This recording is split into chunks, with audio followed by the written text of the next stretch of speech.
play the game to enjoy themselves, not to win. So it's not a battle against oneself, it's a battle against the whole community to reach 10K. You seem a little bit frustrated. I mean, I've had my fair share of people throwing the game or not wanting to play or flaming me. So then you have to answer them, or if you mute them, they just go AFK. So that's hard. All right. Well, you mentioned earlier that that you feel ready right now for going into the main event. Yeah, right? We definitely feel ready. We have everything set up. We're ready. We talked about some stuff. We're doing good. Well, I'm hoping for the best for you, GH, and of course also Team Liquid for the main event. Good luck, and thank you for taking the time to talk to me. Thank you for having me. Thank you.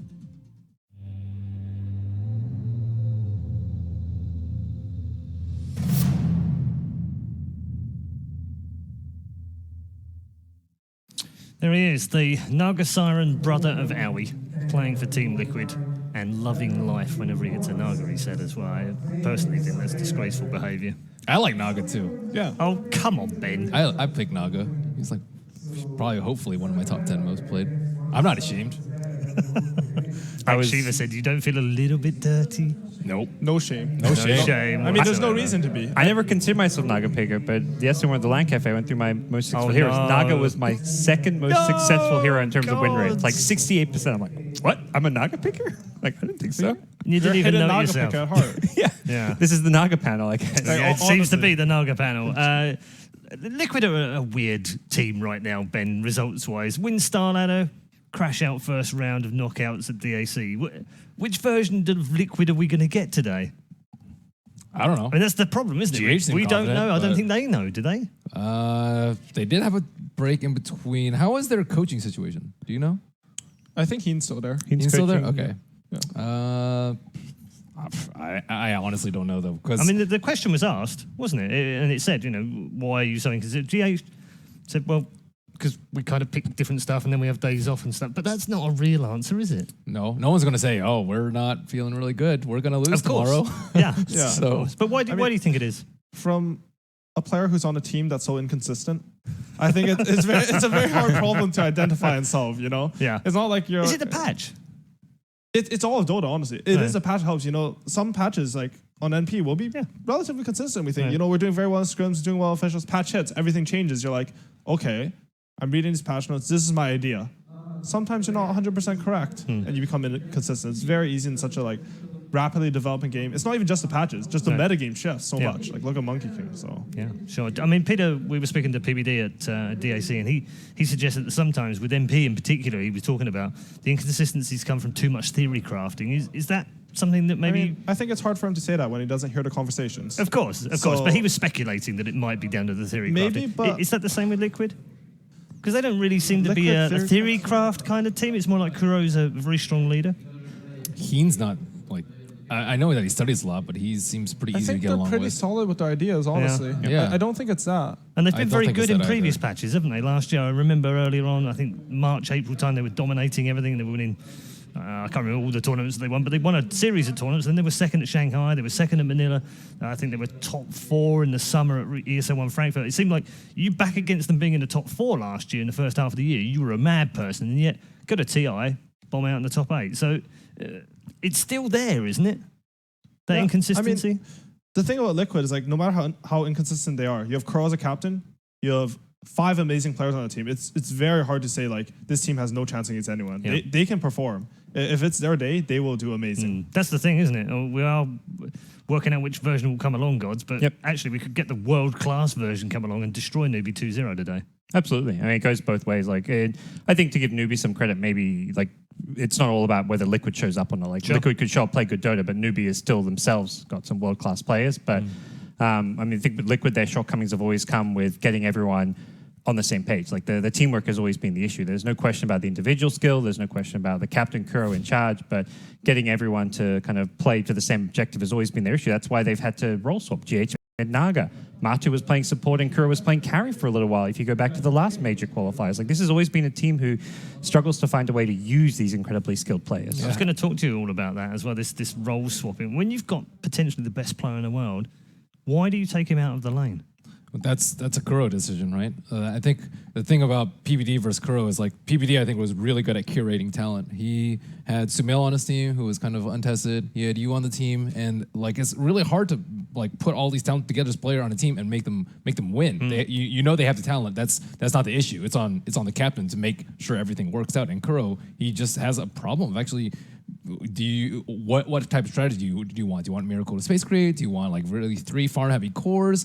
And there's just so many things running through that because he has so many possibilities and there's so many things that can work, but they haven't actually found a good formula for all of that. Do you feel he suffers from the post-OG syndrome of being the focus of the team, and OG very much played around him all of the time? Doesn't necessarily happen that way with Liquid, does it? No. I mean, Miracle looks a lot different. What do you think? Yeah, I think Miracle is focused on OG. I think Matubaman was focused on a bit at the old Liquid because Fado was a very like team player. He would get a lot of farm, he would make a lot of plays, but he would enable Matubaman to play at his best. And I think throughout the past 6 months, we've seen a clash of that between Matubaman and Miracle. Like they're outstanding players individually, but I don't know how well they are meshing right now. Would you prefer Liquid to go back and do what OG used to do with Miracle and play 4, protect 1? The thing is, the reason OG was able to do that is because Notel is just such a fantastic carry at doing that. Right. Like, Matubaman's strengths are different than Notel's. He's not better or worse, maybe. I mean, maybe he's better or worse. I have no idea because, like, it's so hard to rank Dota players like that. Sure. But Notel is definitely the best in the world at what he does. Okay. So it's hard. All right. Yeah. Well, 2 of the best players in the world are also those 2 mid players. We were talking about them a little bit more. Well, let's wax some lyrical about those 2 players right now and show you the matchup between these 2 mids. I can't wait just to see how this pans out, SCC versus Miracle. I'm super excited after what we saw from the Chinese player in the DAC. Suddenly become this, out of almost nowhere, you're just going to go, okay, this kid's pretty special, he's pretty good. We already know how good Miracle is. So weigh them up. Are they both top 3 in the world right now? I'd say Miracle still. I think SCC is struggling to stay in that top 3 in the world for like the mid roll because of his hero pool. It was really good maybe you go back a few patches ago, and I think everyone would be kind of praising him, but it seems like he maybe isn't playing and adapting as well to like the current mid pool, and his versatility isn't quite there as much as someone like Miracles is. How does that hurt him in the draft? Gives him less options, doesn't it? The thing about SCCC versus Miracle is like maybe his hero pool is a bit different. Maybe he's not playing as well mechanically. Maybe. I don't even know if that's true, to be honest. SCCC is really good at Dota. Yeah. But the thing about SCCC is when I watch newbie play, like whenever the camera's on them, SCCC is talking. He's leading his team. The movements are all around him. So he contributes to the team in a way maybe Miracle doesn't contribute as much. Yeah, it's a good point, actually. Did seem a lot more vocal, didn't he? Yeah, he's screaming. And he sits in the middle. I think that's very, very more. Kuro sits in the middle on Team Liquid. Usually your captain sits in the middle, so that's pretty telling, to be honest. And for someone so young with so little experience, that's a lot of pressure, isn't it? The military background, you know, he's trained, he's disciplined, he's willing to like whip his whole team into shape and get them all on the same page. I mean, he does seem very driven. We saw a feature with him at DAC. He just seems super driven to success and want to take his team forward, and almost like you said, like a drill sergeant, really, trying to get them all ready to get into place. We are into our first draft, and we've had our first 4 bans, and a Crystal Maiden first pick from Newbie.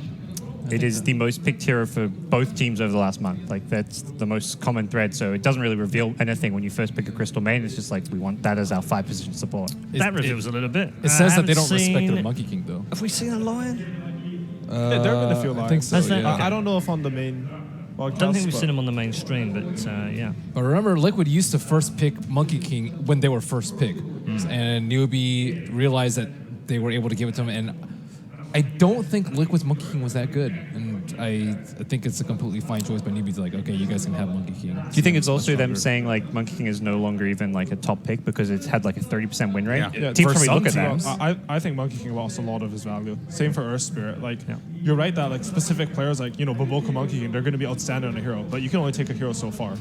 Yeah. They do seem to have been figured out in the group stages. I think it's interesting. I think it's interesting that Liquid picked their 2 supports like this off the bat. I think it shows what they can move around on the map as. So I expect Newbie to, they picked their offlaner because they think that these 2 supports, if they want to zone out next, they have to fully commit both supports to the lane. That'll sort of open up the map for Newbie's other roamer, who will be empowered by CM Aura to have impact on the other 2 lanes. Just love playing with CM Aura. It is the best feeling. It is really good. Don't need raindrops. Don't need Aquila. You know, playing CM, you get double aura. So when we play, you should play CM. You can have 2 auras on yourself. No, thank you. I will pass. Although her talents and Midas. Okay, I don't think Liquid actually played that much. It looks like they were 2-0 in the group stage. Why the Lion early, though? Usually we see Lion sometimes as anti-illusion. Yeah. They probably wanted to pick their 2 supports, but I guess it's why guess. Lion over the other 5. Like, what are the other 5 position supports? Warlock, we've seen a bit of. Like, I think it's more like Disruptor. what Lion specifically gives you, right? So like Treant will probably have Vision, I guess, and Lion gives you this solo kill potential, or pick-off potential. And Lion is sort of similar to CM in that you don't reveal too much. He has a little bit of laning weakness, but Treant obviously makes up for that. So while they pick their 2 supports, it's not like the lane's specifically weak. I don't think it leaves them too open. Also, Treant lacks damage and Lion has Finger, which is it's a big damage spell. So Naga has gone. Half the world rejoices, the 3 on the panel cry. That was fun, man. They're still out. There is still an elk in there as well. Yeah. I wonder when the newbie decided to get rid of that. You wouldn't have assumed they'll get rid of that.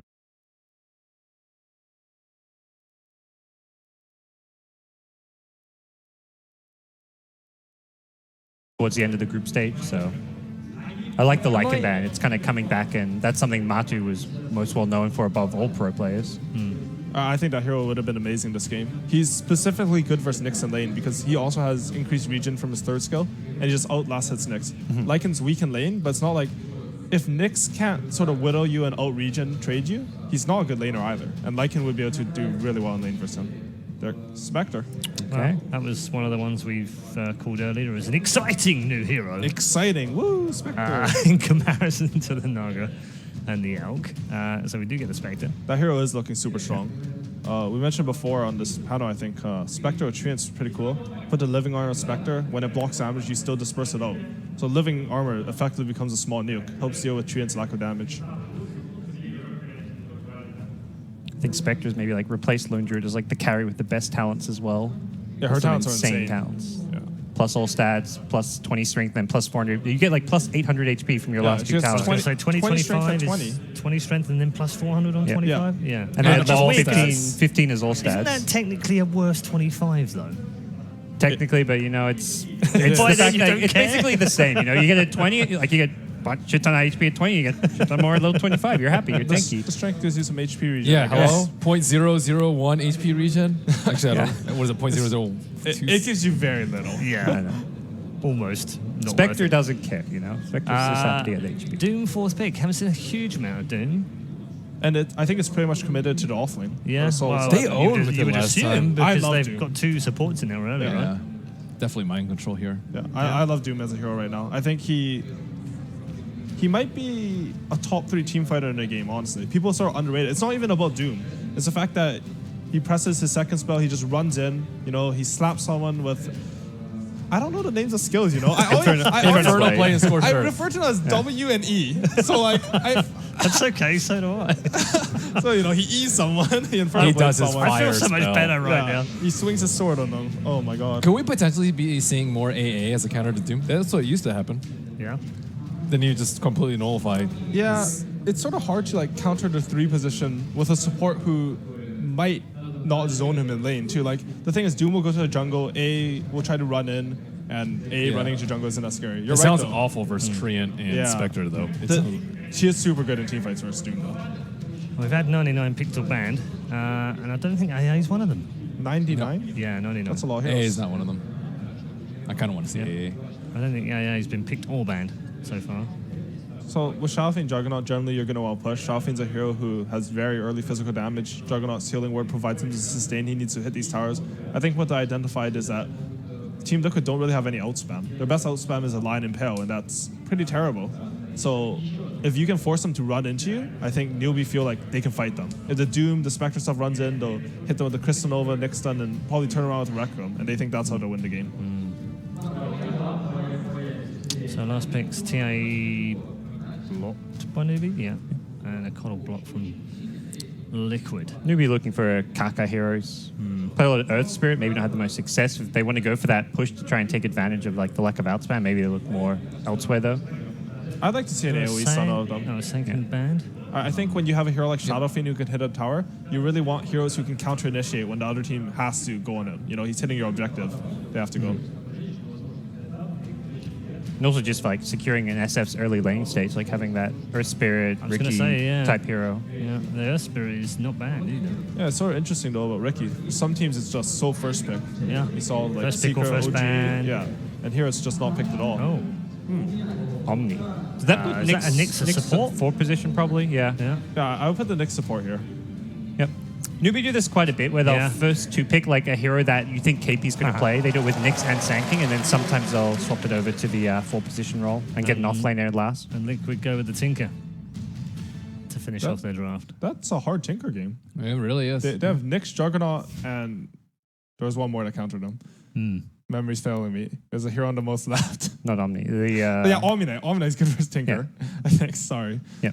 So, I mean, he's gonna march. He's gonna get stunned by Nyx. He will die. Red Eye's laughing at me, guys. I'm not laughing. I'm laughing with I forgot Ben. the skill names, and I can't remember. I'm hero feeling that's better in about front of myself that me. I call it E or W or something. Anyway, we're going to do predictions now. We'll start with Gods. Which draft do you prefer? Which team do you prefer for game one? Game 1, I'm going with Newbie. I like the draft a bit better. It's more well-rounded. They've got good objective taking and feeling good about what they have there. Okay. Ben? I'm going with Liquid. I believe in the Doom. It owned the games that we saw in the group stage, and I think it will own this game too. Okay, one for each so far. Howie? I like Newbie. I really like the Doom pick as well, but I think the Tinker pick was a bit lackluster. If there's anyone who can make it work, it'll be Miracle, but that's hard. That is a really hard game. This is a tough game, isn't it, this one? Indeed. Okay, those are the predictions of our panel. We're going to head over to the main arena now for our second series of the day. Game one. Hold on to your seats. This could be a fun one. Liquid versus Newbie.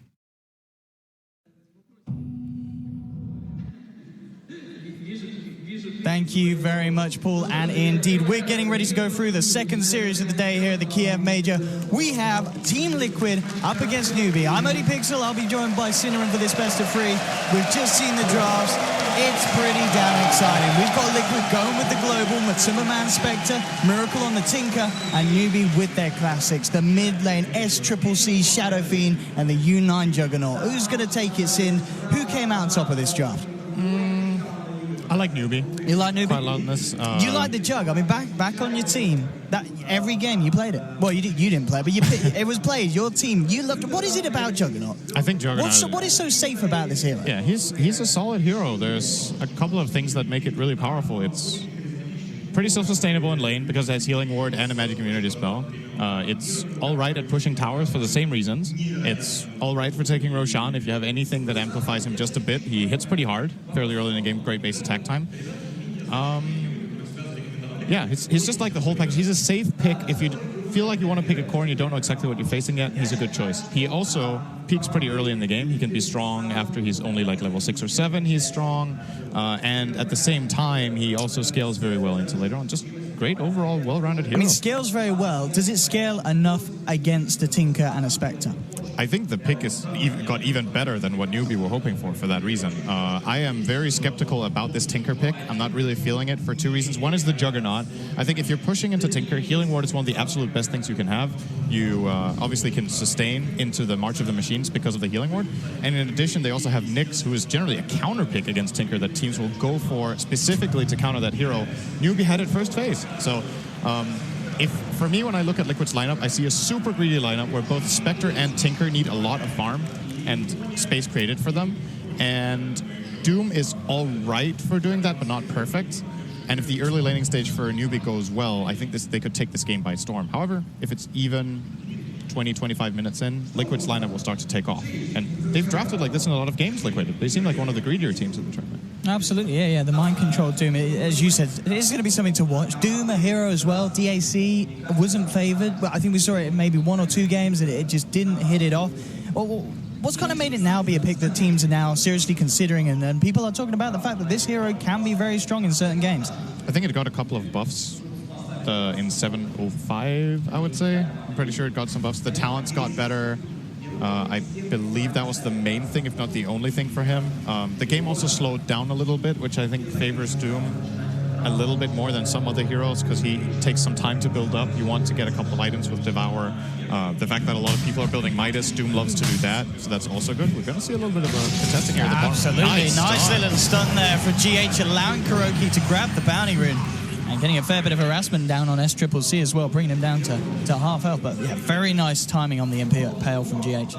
This is a very good head start mid for Miracle. The fact that this Tango is already on cooldown for the Shadow Fiend. I think this matchup is very volatile. Or overall, Tinker should dominate Shadow Fiend on the first couple of waves until he gets souls.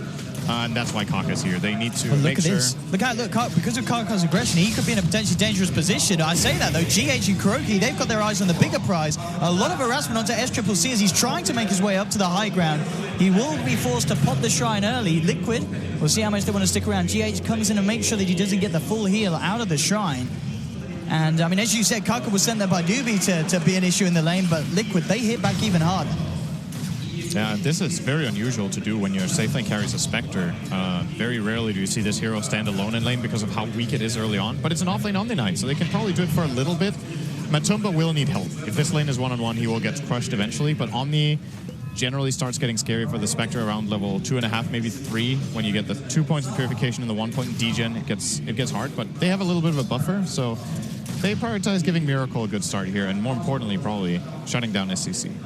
Yeah, and they are setting up to move back down towards the bottom lane. They're coming from the river, waiting for KP to ideally for Liquid, move a little further forward. KP will be gone on. He is close enough to the tower to get back to safety, but yeah, very, very high activity from these two supports of Liquid. GH and KuroKy making sure that their presence is felt both down bottom and in the middle lane. Of course, the top lane, the one to be left alone, Mind Control, at the moment, is finding a bit of CS. He's, by the looks of it, being able to stay in lane to get the XP as well. This bottom lane, this aggression from Liquid, forcing KP right back to the tier 2s as Matumba, man, farms between the tier 1 and the tier 2.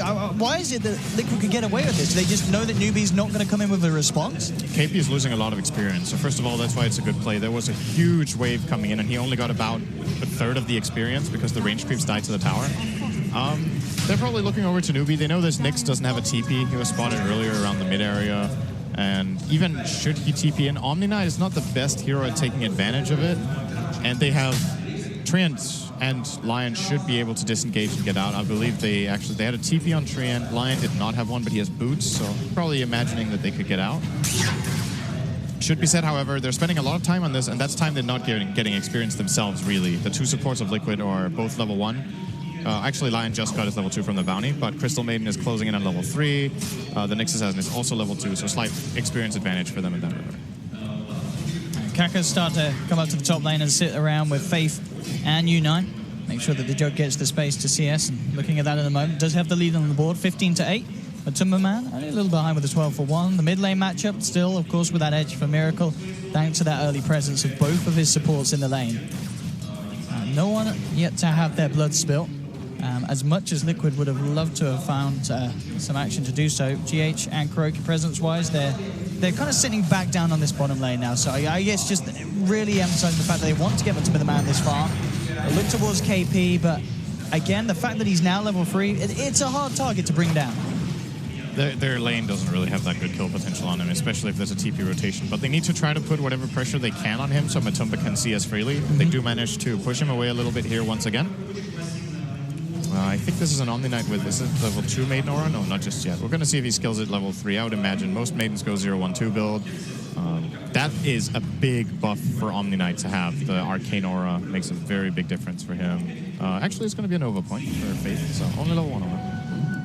Karka did come across. KuroKy was hoping to steal the bounty rune, but unsuccessful. Miracle will manage to pick himself up a haste rune from up top, so we'll see if he sees any opportunity to utilize in the mid lane. Does have to be careful with both Kaka and Faith hanging around now with SCCC. This is such a difficult kill though with the haste. They have to chain the Nyx stun into... Oh, he's getting very greedy. He just hastes up to the high ground. Miracle just not playing in a sense of awareness that these supports were going to be sitting there and massively overestimating what he could get away with that haste rune sin. Yeah, that's one of those things where it's a bit difficult when you see both teams fog of war at the same time. He had absolutely no vision on the high ground there, so just a super aggressive play, and Newbie took advantage of their own ward that they have on the Radiant side of that cliff to get a good read on what Miracle might be doing and effectively just baiting SCC, and that's big, this kill. Absolutely. I mean, this Shadow Fiend now, you know, he's leveled with the CS and Miracle, has that first blood in his pocket as well. SCC is going to be loving life. And as you mentioned, you know, Liquid supports, they were active early. Now it's starting to stagnate what they can do in terms of kill potential, and they are just staying down here on the bottom lane. And even with that in mind, Kaka actually making a go onto Matumba Man. The infused range drop will help Matumba just a little bit. Fave's there as well. And GH, he's going to be the one to get surrounded. A newbie, again with these rotations, pick up a second kill. Faith might die here. That was really close. Oh, 3 HP. Siege creep. Very close. Does get out though. Yeah. This. 1v1. They both bring each other down. Miracle will get the experience though, and of course the extra bit of gold bounty with the fact that he was bringing down SCC, who already picked up that kill. That's a very big win for Miracle, getting this kill. Super close as well. Yeah. When these two heroes both reach level 5, there's so much burst potential in both of them. Raindrop is good for both of them as well, sure. So you need to take a lot of things into account here in that matchup. And very far, I believe, making the difference there for Miracle. Oh, he had one? Yeah. Oh, it's very nice. Yeah, this mid lane has definitely been the lane to watch so far. Newbie, of course, managing to get the kill first on Miracle, but when you turn it around like this, generally the way it should be, you know, is if your mid lane gets a kill, it should be under control unless it gets counter ganked. But if this manages to happen, Miracle's just pulled back a full advantage in this lane, and now he's bullying SCC out when generally level 5 is when Shadow Fiend starts feeling safe here. Just double raise the wave, go to the jungle and farm a bit, but Miracle is playing ultra aggressively on him here in the mid. Supports, we'll see what they have for newbie, Faith and Kaka. On the high ground, are smoked up. We'll see if they are able to get a jump. Liquid themselves do have GH and Kuroki Good also position around. on GH, very nice. Dispelling the smoke, Kaka tries to go for the stun, but GH is there with the quick reactions, and Miracle comes across with a burst. And at the end of the day, the smoke results in Liquid themselves securing another kill for Miracle. That's just an excellent read. The perfect positioning from GH, perfect stun, and of course combining it with the Tinker. The trend actually didn't even need to be there at the end of the day, but nicely spotted by Liquid. They're going to use their own smoke to go up to top now. I feel like this kill is definitely possible if they get Doom off. The question is if U9 is even going to give Doom the chance to cast that spell, because I feel like Doom could solo him as well almost. They're actually going to be able to find the CM instead. It's the easier kill, by no means the one that would have been ideal, but it will be something. But the good news, of course, for newbie means that gives them the info to get the jug out of there, and U9 to avoid a potentially fatal gank. Yep. Still looking at the CS. I'm glancing at that a bit. The newbie lineup are getting a lot out of the laning stage. I feel like this is the price Liquid will have to pay in this game just by virtue of how greedy their lineup is. Their supports can't be everywhere at once. And Spectre needs help. The Tinker mid will probably get outfarmed a little bit by bottom as well. Shadowfiend. KP forces Matumba to TP out of the lane because of the fact that the supports, that they are looking elsewhere and they're not remaining with the Spectre. It's not getting easier either. The Somnina is level 7 and Matumba has no health regen in lane. So if he goes down, gets purified twice, he's dead. They will go for the quick horn up at the top lane because Doomsby jumped up at this. Could be kind of bad news for Matumba. He will jump himself back out of there.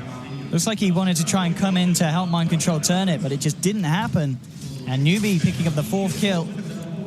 Again, their support rotations now seeming to be a little stronger between Kaka and Faith. This last minute for Matumba sucks. Spectre. This is really, really bad for him. He loses a good like 10, 12, 15 CS on having to TP back to base, run all the way down to lane. And not only that, he also stayed in base using the Haunt, like you said. Look at this down bottom, Sin. They really want to punish KP. He was just diving the towers. I don't think he expected Mind Control to be there as well. They'll go in with the 4-man movement onto the Omni They Knight. need this kill on Spectre. Oh, didn't get it. Mind Control gets it. Yeah. Matumba Man really needs that pickup to climb him back in. At the moment, he's on the same net worth as Mind Control, and that's not ideal. It definitely, I mean, it's a bit deceptive when it's Doom, but because he gets the Devour bonus gold, but still, it was a 3-on-1 in theory bottom lane they could have chosen. Like, this is a choice by Liquid. Matumba hasn't played awful. That's not why he has low farm. But his supports have left him alone a lot, and that's just how this lane is going to go. Like, if you leave him alone against Omni Knight, he will suffer a bit. So Liquid has made the investment of putting a bit more into the Miracle basket and try to get him fast travels, as well as utilizing Mind Control top. I would say overall, I would have liked them to put a little more emphasis on Matumbaman's lane in this game. But generally, Spectre is fairly good at coming back as long as the early game isn't like, completely abysmal. If your other heroes can set you up for a couple of haunt kills, you're back in there. It's going to TP top, actually. There's a Nyx farming up here, so Matumbaman probably feels fairly safe being here for a bit. But essentially, this should sacrifice their bottom tower. He doesn't have haunt yet. Yeah, Liquid need to be very careful how they go about trying to hold this. U9 has rotated into the bottom lane. Newbie with 4 members as well.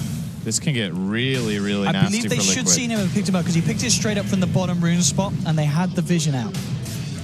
So they should be aware that SCCC is coming down looking for the invis plays. GH is trying to play it safe. It's as if he kind of knows, but it doesn't matter. He will get the Hex off, but almost certainly will go down with Faith and KP chasing him. One raise should do it, and SCCC finds the kill, and Newbie will get the space to bring down the safe lane tier 1 of Liquids.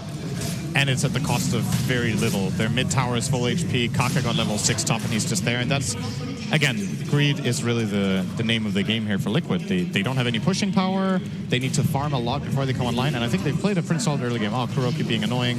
This top lane, look, Kaka comes straight in with the Vendetta gank, and bam, KP with the burst brings down the Spectre. A great use there of Kaka first hitting that level 6 and making sure that the first kill is a big one. Matumba might have felt a bit safe because U9 was TPing and got cancelled by Kuro. So he was like, okay, that was the rotation they were trying to make, was using the Juggernaut ultimate to kill me top, and it got cancelled, and then he just gets killed by something else.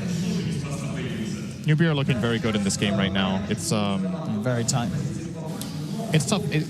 In a way, I feel like Liquid drafted this, and they cannot possibly expect to win the early game. I think if you pick these heroes and you think you're going to stomp your opponent in the first 15 minutes, you're a bit naive. Like it doesn't really seem plausible to think that. So they've got to play it slow. They've got to get a couple of key items. And more important than anything, in my opinion, they need to make sure Matumbaman gets to play Dota. Like they can't just sacrifice their Spectre as hard as they have so far and continue doing so. If they do that, then every single time Doom is off cooldown, they need to kill with Doom. And right now, Mind Control is running around the jungle with Doom available, and he's not able to fight just now. He actually has 8 sticks, so he could rotate in. But all 3 cores are farming more than anything else. The problem is they're not farming more than their opponents. That's true. They do have good ways to set up for Matumba to join in. You know, Miracle did get the 11-minute timing on the bots. Very good on this Tinker. And, of course, with the build, he has got the 3 points in Rocket, so a lot of burst. So if he sees the opportunity to bots in, bring him down low, absolutely, you know, Matumba can jump in and find himself in those kills. So they do have routes to bring Matumba out of this slump that he's kind of come out of from the early game. But it's certainly looking tough for them, especially with just the size that both SCCC and U9 are getting to at this point. At over 5k net worth, the farm is just not stopping for these 2 cores. Yeah, they did get their level 6 on the Lion now, Liquid did. So probably going to be looking to utilize that right away. I think that's how Liquid have to play their lineup. When their big ultimates are off cooldown, you got to go and make something happen with them instead of just sitting back. It's worth noting that Train's level 5, 13 minutes in. And Lion, I believe, did use the Tome of Knowledge, so Newbie's supports are far ahead on experience. Crystal Maiden is level 6.5. Nyx is level 7 from taking the top lane that little bit. And it just gives Newbie that much more play potential than what we're seeing coming out of Liquid right now. And they're going to utilize it as it looks like right away. They're going to smoke, head up to top. If this plays successful, that's a tower. Great scan from the Dire here. They could bait KP in if they want to, but I think they'd rather have someone else get Doom. But that kind of scan could be a bit of a false one because they know that Mind Control is already there. So maybe just expecting him to be on his own and him to be the only one to hit it. Liquid are going to come in for the fight. Spike and the finger with the rockets will take the first kill. The healing was out for Newbie as well as the Omni ult. They'll try and fight back into this one. Matumba's actually continuing to chase. They did get the Doom out onto the SF, but the first heal will pop him back up. Looks towards Kuroki. They'll get a kill in return, Newbie. They'll keep U9 safe as he Blade Fury's back behind the tower. Matumba man has to be careful on the retreat. Miracle on the sideline, still with a pretty full tank of mana. Seeing if he can maybe find U9 low, bring SCCC down very low with the March of Machines. SCCC will be able to walk out, but Miracle pays with his life at that attempt. Kaka hunts him down with the Impale. And at the end of the day, Newbie gets it all. And KP, I mean, he's going to be turning into a carry Omni at this rate with the amount of kills he's racking up. Yeah, he's getting very rich. 1,200 on top of mine just at 14 minutes in. At top of the network. This Omni night, it's it's going to be pretty disgusting. This was exceptional positioning from Kuro, by the way. I want to point that out. Like, the reason this smoke doesn't work out better for newbie is that Kuro is in the perfect part of the tree line, breaks their smoke, gives them a good read to start off by insta-killing the CM. But it still wasn't enough. They still get a 2-for-1 trade-off here, do newbie. Yeah, and that was one of the attempts they really needed to make work. As you mentioned, reveal of the finger. Maybe with this deep play, they can punish it. U9 will be able to get himself away. The healing wall was already out. They get the dust onto Kaka. Let's see if they can chase down the Nyx Assassin at least as newbie continues to back up. And now with the stick charges, Kaka is going to survive for the time being. Faith turns around with a frostbite onto Kuroki. He's surrounded. The purification and the grip from U9 bursting down. And again, Liquid struggling to find these kills on this top lane, and newbie just hitting back that little bit harder with that lead that they were able to gain from the lanes. I think they really need to give Kuro level 6. I understand that he's trying to be very selfless on this tree and let all his cores take farm, but imagine that play top where they go for the smoke. If Kuro is level 6, it's a totally different story. That might be a disaster for newbie, but they're missing that key piece in their lineup that is that AoE control, because all of the other heroes don't really provide. I feel like GH has been landing pretty much almost the best stuns he can at every single play, but the follow-up isn't there. They can doom someone, well, he runs away. Like, nobody's going to stop him from running away. They can just heal him, repel him, and he's good. And if it's the Omni getting doomed, he's a pretty difficult kill, and he has good backup. And now at this point, KP with a Hood of Defiance, I'm starting to question if they can kill him at all. I mean, where's the physical? It's all magical, it's all burst. This Omni Knight is literally just going to be able to walk onto the front lines, save whoever else is being gone on, and get out of there. Yeah, it's more or less. It's so hard to fight into this 5-mana newbie now if you're Liquid. Absolutely. They need to buy some serious time right now. Matumba looks to be going straight for Radiance after this Urn. I think it's probably the right choice in this game. The thing is, once again, it's a big step. It's a big chunk of money that he needs to get, and this map is not safe, especially not if they lose this mid-tier 1. The top tier 1 for Liquid still looking all right. Kuro obviously maxing out that living armor is going to help a lot. But newbie, with any successful gank in the mid area, they take the tower from 100 to 0 more than likely with healing wards. So scary times ahead here for Team Liquid. Newbie, on the other hand, are maxing out hard. They have such a big lead already in this game. All three of their cores in the perfect position in terms of net worth and farm. SCCC into the Dragonlance. Yasha looking towards the Manta. They're actually pushing bottom without Omni Knight. This could be an opportunity for Liquid. And they do have Haunt back up. Finger as well. They have the big ultimates, Liquid. And so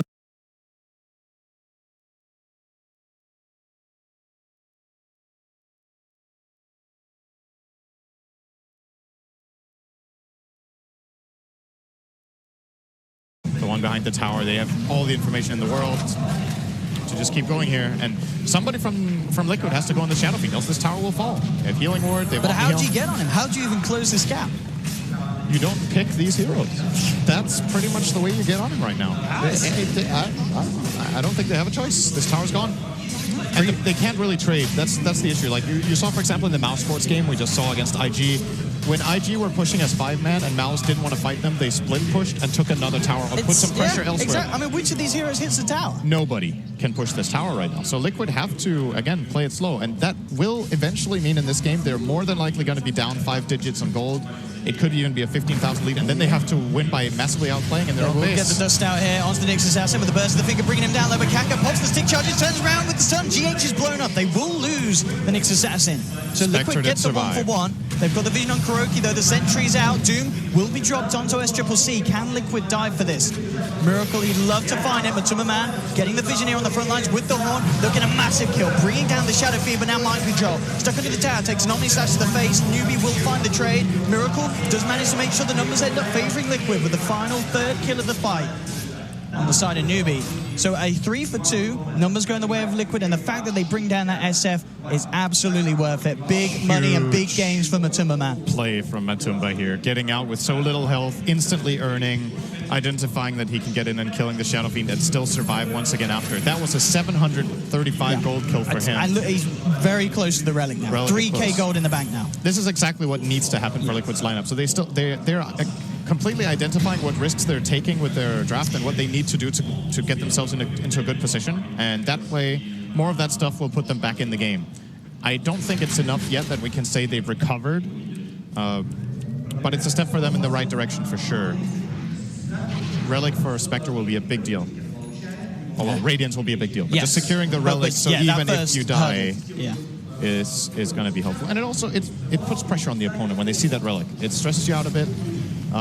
Spectre is one of the few heroes where that item has such a massive impact when you pick it up that you start maybe worrying about it a bit. But at the same time, I look at this newbie lineup and I see a lot of good heroes against Spectre still. I think Omni Knight is pretty good. Sure, you can get a defusal eventually, but until that point, Omni keeps your heroes nice and safe. The Spike Carapace from Nyx against Radiance, guaranteed stun on the Spectre. Sure. I mean, this Nyx is, as you already mentioned, with the way that it's used to catch the Tinker. There's a lot of strengths for this Nyx this game. Kaka has already been having a very, very much felt impact. And Newbie will be able to secure themselves Roshan. And I mean, even if Liquid knew that was there, there's kind of no way they can contest that, is there? With Horn unavailable, they just can't fight Newbie at this stage. Yeah, without Horn and Doom, they don't stand a chance, I think. So they have to concede it. And once again, the problem is they get nothing in return. Kuroki manages to TP straight out under the noses there. All the stuns already used. So Kuroki in a situation that looked like he was almost certainly going to die. I'm very surprised by this build on the Crystal Maiden. I don't think I've seen this for an eternity. It feels like I'm being brought back in time when people thought Freezing Field was a bad spell. Like, honestly, I think almost every single game you want to skill a point in this ability. Not necessarily level 6, but I would say pre-10, just because situations may arise where you can get a good Freezing Field, and if nothing else, if you draw a stun on yourself, it's a stun that doesn't go on a core. Like, you become a way bigger threat in the fight. So personally, not that big a fan of this, not skilling Freezing Field. He even took his magic resistance talent over it for now. I would really like to see that Freezing Field come out for Faith. I feel like there's been 2 or 3 situations already where he could have made a big difference with that ultimate point. Top lane Newbie will get the push together with the healing ward, take down the tier 1. Maybe this next on the menu, I think. Yeah, it's got to be. Just take out these easier towers. Matsu's Radiance is almost up, so very and top lane, look at this here with the Hex Doom initiation, bringing Kaka down low. He should definitely go with the rocket flying through for Miracle, secures the kill, and mind control straight out with the TP. It's a very, very clean pickup. Clutch on the rocket there. That was very, very close to Omni saving him with a TP into heal. Nyx even moved downward toward the Omni to receive the heal, but the rocket was a bit too fast. So they get another pick here. This one went the way of Miracle, who is now closing in on his Aether Lens. Still, more build-up to go. We're more than likely going to see an Aghanims this game. Newbie's lineup is kind of destined to group up a bit in fights. And obviously having that bouncing laser against 2 physical damage cores is great. Unfortunately, one of them will have Repel a lot of the time. And the other one will have a BKB. But I still think it might be the way to go. I'm worried for Liquid that if Miracle doesn't take a damage route, they won't have enough punch to kill heroes. He's actually planning Dagon. Okay, that's also good. Mid lane, mind control being gone on here, leading with the Frostbite. Omni drops as well. Make sure that U9 guarantees the kill. And Newbie as a whole, the tier 1 tower in the mid lane. No interest for Liquid to fight with their Doom down. They will back off. And I mean, imagine with this newly found Radiance, do Liquid want to fight ASAP, or can they afford to wait for a certain other pickup before they then look to fight? I don't think they win a 5-on-5 flat team fight where the teams are both in position and Newbie have an Aegis. Okay. I don't see it happening. The Omni Knight has a pipe. They have Healing Ward. And as mentioned, they have the Aegis. It's really a game changer to get this Radiance, but I don't think it's enough just yet. Oh, Matumba, very nice switching off the Radiance here. Probably kept him alive. Absolutely did. Carapace couldn't proc him, and he does get a good read from him. And Assassin's Faith could hear me. He skilled his ulti on the main. Now I'm happy again. Now I can be at ease. There we go. Gets 11. I imagine, yeah, we'll pick up the second point at 12. Not necessarily. You don't think so? That's something I'm a bit more uncertain about, because the spell is so expensive. It's 200 mana cost per level. So if he skills his ulti level 2, he can't even cast all 3 of his spells in a row. It is a good skill point. It's like the spell scales well, but you need more items than this to make it work. I think he keeps it level 1 and goes for the Glimmer.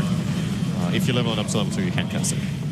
Top lane, Newbie, again with these pushes. It looks like at the moment Liquid just avoiding these tier 2 defenses. Yeah, it's the right choice. I think this is difficult. Tinker can try to delay it a little bit, but eventually this Shadow Fiend Manta style will pierce through the living armor. start dealing. Liquid, look what we're here with this smoke. They've dropped the sentry. Kakko on the high ground realizes that he has been spotted. Immediate D-ward. Now Liquid themselves have to be careful. Miracle teeping across to the shrine. Kuroki looking for a potential leading, getting in a good place for the overgrowth. Gets it onto one with a finger. Coming through, bringing Faith down low. They'll find the Crystal Maiden. The Doom has been dropped on the Omni. Great Doom, making sure the KP is limited this fight. The burst from Miracle secures Liquid the second kill. In the tree line, though, U9 manning up against Matuma Man. SCCC looking to line up the raises. Doesn't need to at the end of the day. U9 hits the crit.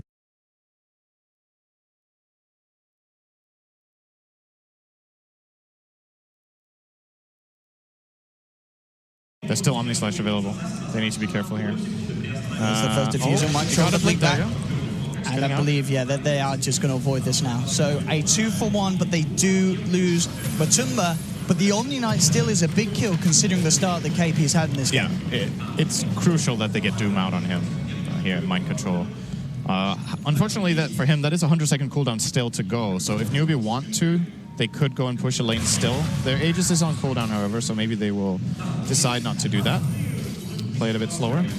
But Liquid are starting to get a decent foothold in this game at this point. Like they're certainly slowing down the lead that Newbie was creating. They got the about 10k deficit. They actually managed to stay above that, or below, I guess you should say, on the graph it's above. And they're within a decent reach here. Liquid's lineup scales incredibly well super late into the game. Spectre and Tinker, two of the fiercest heroes when they have full inventories later on. And they have a good supporting cast around it, so I could definitely see this working out for Liquid if they take another fight of this type, where they get the Doom on the Omni Knight, control the fight nicely, take advantage of the fact that they had superior vision in the area, or at least had the Shrine advantage. They should be able to pull out more fights of this type. And two of Newbie's cores going to be a little more elusive in these fights, though, with both U9 and KP finishing off their Blink Daggers. So it will be that little harder for Mind Control to get in and drop that Doom if he's quick on the fingers. KP, top lane Matumba, bring the tier 1 down very low. We are going to see Newbie head over, and Newbie will have the chance to pick up a DD if they so wish, and indeed SCCC with the double damage in his hands. So unlikely to see, and unlikely to see Liquid anyway look for a fight, as you mentioned, with what, Doom, 10 seconds until he's back. They do have Horn. Finger, is that also going to be there? 20 seconds for the Finger. So very much still at the point where they are reliant on having these big spells to be able to play around the fact that Newbie do just have the greater amount of items at hand. I also like the way Liquid approached the fight in general, that they tried to kill this Maiden instantly. I think it's a good choice just because she's a so much easier target than everyone else, and they can quickly burst her with Tinker and Lion combined. I looked this up top. They knew GH was in the neighborhood. And getting that kind of man advantage is key. If this Crystal Maiden doesn't get under control for Team Liquid, at any point in time, a good freezing field from the tree line could cause a massive amount of problems for them. So they just get rid of that issue right away, doom the Omni Knight, and then deal with the cores later. Because I think if Liquid go on one of these tanky cores first, it's going to be an absolute disaster for them. This Shadow Fiend is still a really big guy. Juggernaut is farmed as well. Healing Ward deployed. Liquid, with all ults available, it would be kind of a question to see if they do go for the same movement they went for before in this situation and wrap around through the jungling spot on the side. They're thinking about it, they are smoked up. They did manage to get the ward control, so they know that this area is fairly safe, but it is a similar trick to what they tried before. Omni has way better positioning this time and the Blink Dagger. It makes it They're so prepared much for the harder. same sort of move. Yeah, they definitely are. You see the hero standing on the left. If Liquid had this high ground ward that Newbie have, the Tinker ward on the left, this could be a different story, because then they could still blink Doom the Omni. They're going to get the Doom on Mind Control tries, and even though the blink out was there, he'll still find the range to grab the Doom. A brilliant stun comes out onto 3 though from GH. He will die. Is it going to be enough to allow his team to secure the fight? Jump forward from Miracle will be held back by the Spike Carapace, but they've already brought down 2. There's the Yours trying to protect himself. Miracle gets the burst off in time. They will find the third, but again, it's a 3-for-3 trade. Newbie were able to find 3 back in return, bringing down Miracle, one of the bigger ones. Overall, the gold will favor the side of Newbie, keeping both SCCC and U9 alive. They will still get the tower. In the tree line, GH, he's actually been found out here by U9 as they blink into the side. They did have, I believe, the Tinker Ward as such on that high ground. And that did manage to secure Newbie another kill. So again, these fights, they are close, but it is still Newbie just getting the upper hand each and every time, getting the objectives and keeping Liquid on the back foot. And this is not bad execution from Liquid at all. Yeah. I think Look at this replay. Super good. The instant blink doom from Mind Control here. Even though the Omni blinks, he gets it off. They get a great stun from GH on 3 heroes. The Requiem, however, did still come out and lowers Liquid's damage just enough that they can't kill off the heroes too quickly. Probably keeps Nyx alive, as a matter of fact, in this fight. And then, well, Miracle will get the trade-off. Close call. And there we have him. Very, very composed as Triple C. As he survives yet another team fight with his team. I mean, looking at the SF at the moment, he is 6-2-7. Very impressive. Top of the net worth board. And U9, of course, still yet to die this game on the jug. Kuro is... Yep. Now, it should be a freebie. Faith comes out with the freezing field. Kaka has the control over really unlucky freezing field. It doesn't look like it's going to be enough. There we go. The man at the moment, SCCC, coming in for the glory with the raise. Stop to the high ground. A second kill for the Shadow Fiend. Just as we were talking about him, he comes up to show his prowess. Level 22 as well now. And Newbie should be able to easily secure themselves the Roche and really keep this lead against Liquid. This is one of those moments where you just call, my bad, you know, Estrian. You're out of position, you get caught. I don't know who made the call there, but this Lion death is completely unnecessary. Like the Treant is dead. Lion was maybe tempting to save him because he got living armor off, but risk reward, realistically, will this Treant get away against multiple Blink Dagger heroes, and will Lion put himself in danger? No and yes. So they get a little bit of a freebie. Of course, Lion has the respawn talent, very nice talent. So comes back alive immediately, but still a bit of extra gold in Newbie's pockets. They get a free Roche. This tower will also fall more than likely. Liquid are not able to defend it. I think Shadow Fiend has also now hit a threshold where his Manta Illusions deal enough damage to destroy living armor. That makes a very big difference for his pushing prowess. Look at this down bottom. Kaka hunting down Matumba, setting up for the fact that Uni's coming over the...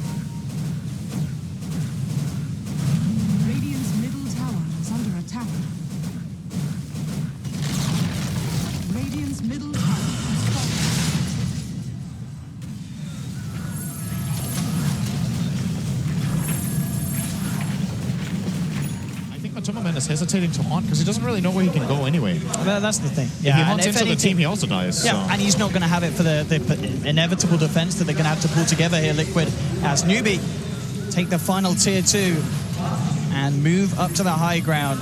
Can they stall it? Miracle still in a pretty good place, but the lead in from Kaka, not going to catch the stun onto GH. Mind Control turns around with the Infernal Blade, trying to force SCCC back. It's all about this Tinker high ground control. Is it going to be enough to stop Newbie? This is why Healing Ward is absolutely amazing against Tinker. Most other lineups have to go back here. But no problem for Newbie. They even have the Omni Knight heal to back it up as well. And this tower will fall as it looks. Yeah, Liquid can't put together a defense in time. And this might just be retreat and take shrines time for Newbie. Build that lead even further. I think they're up to about 15k soon. Yeah, looks like it. And this, yeah, bottom shrine will probably be first on the menu. No, actually, they're gonna go for the top one with a haste rune. They have plenty of time left on their.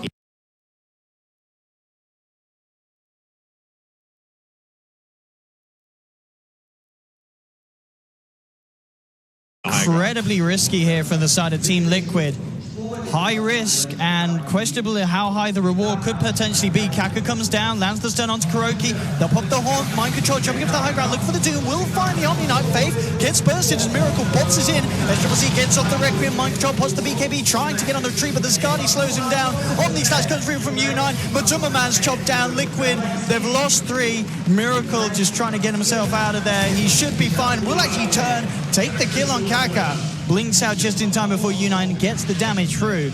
So they do get a couple of Newbie, but it costs them the big bucks. Matumba Man going down again. Mind Control loses his life. I mean, as you said yourself, Sin, going into that was a very risky player and almost certainly a desperate one now from Liquid.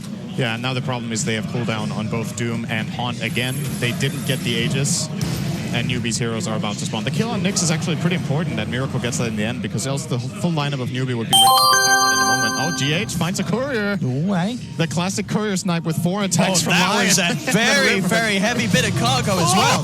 Double crit! I mean, you got, dude, that's worth it. That courier had the complete Monkey King bar on Fresh Triple C. So Yeah, that's something. huge, You for sure. absolutely throw away your life as a lion for that one. He got really unlucky though. That's a bit sad, you know. The automatic taunt that starts when you kill the courier and then Juggernaut blinks on you, double crits you. It's a bit frustrating. But yeah, I think he'll still take that. You know, he also has definitely. respawn talent on Lion, definitely. so he's back alive. Now, what do Newbie do? Did that distract them enough and buy enough time that this Aegis will actually expire before they go high? And will it be enough time before Haunt's going to be about there? What, 30 seconds still for Haunt? It says the Doom that's the longer one, 50 seconds for that. And we've seen how in these fights where they've kind of gout the even trains. Matumba, he's stuck. He's turned the Radiance off though. Oh, they saw He's him got the get Radiance stuck in off. here. Oh, this is terrible. Oh, no.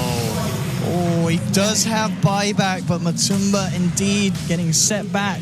That is the umpteenth so time this unlucky. game. So he basically threw a dagger and he wanted to move out to the left while he was still under phasing, and the phasing expired. And because he got stuck here in the tree line, he couldn't get back on the dagger because he doesn't have a Quelling Blade. So couldn't regain his phasing, didn't have TP ready, didn't have Haunt ready, and if he haunts, he dies anyway. That is a big death. It's another 40 seconds now for They should Newbie. be They will able just to go. force this out. Sure, Yeah. they don't have Aegis anymore, but, well, we can force a Spectre buyback at the very least. And even if the warning. Spectre does buy back, they're probably going to still stick around. As Newbie, just massive at this stage of the game. 36 minutes in, up to the high ground. It will be a very easy mid-set of racks, almost certainly. The fortification will slow them down momentarily, but no reason for Newbie to back off, as they'll take out the middle lane from Team Liquid. No buyback used, of course. No point, no chance of saving those middle racks. So a little bit of a highlight. The buyback potential will be there for next time. But it really is questionable that even 2 lives of a Spectre at this stage in the position that Matumba Man's in will be enough against Newbie's lineup. Yeah, Newbie have multiple options now. They could chill a bit, wait for next Roche, or if they feel like they have the right itemization now to go high ground, they could try to force a lane. And the third option is, of course, Nick Scouts tries to find Tinker or Spectre once again. And if they can connect anyone with that and find a kill, that could give them just a free high ground attempt. One option to set that up is to get Boots of Travel and another hero. I think that's something they might look into. Shadow Fiend actually has them. Juggernaut could be coming up for him. I think he'd rather just max himself out first, though. Let's see what Newbie want to do. Do they have a smoke? There's a line being drawn. Looks like they don't want to smoke for it. They're just going to scout. They think They've got Liquid might the be smoke going in the aggressive. backpack of Faith. Yeah. They think Liquid might be post aggressively because they're probably thinking to themselves, what will we do if we're Liquid right now? We know we're losing the game. How do we get back in the game is by making an aggressive play, but Liquid aren't making that move. And therefore this scan from Newbie, a bit wasted, of course. A missed scan still gives information. They know they can move down here and push. So gives the area of safety. And yeah, there we have Lincoln Sphere, complete for KP. He himself going to be even more untouchable in these team fights. That is a big problem. This Doom has nothing to break it with. Just more and more kills for Newbie as Kuro caught out once again. Manta style has been complete now by Matumba Man. GH has just got to hold his breath here in the tree line and will indeed TP himself back to base. 30 seconds without the tree. No buyback on Kuro. And Newbie ready to hunt and look for that second set of racks as they move down on this bottom lane. Matumba Man pushing out middle, has the Haunt available, ready for the fight if it kicks off, and it almost certainly will. And certainly needs to if Liquid want to have an attempt at holding on to this game. What do they do? Where do you make the jump? As you mentioned earlier, the healing ward's so powerful for Newbie here in these pushes. You've got to get someone jumping in, removing that. You've got to get someone jumping in, disabling KP. Kaka, he's got to be held back. So many different threats that have come together now from Newbie's lineup. And it really just seems like Liquid do not have the answers to nearly enough of what they have. Mind control, goes to the jump in. Doom, I believe the Lincoln Sphere did block it. No, he held on.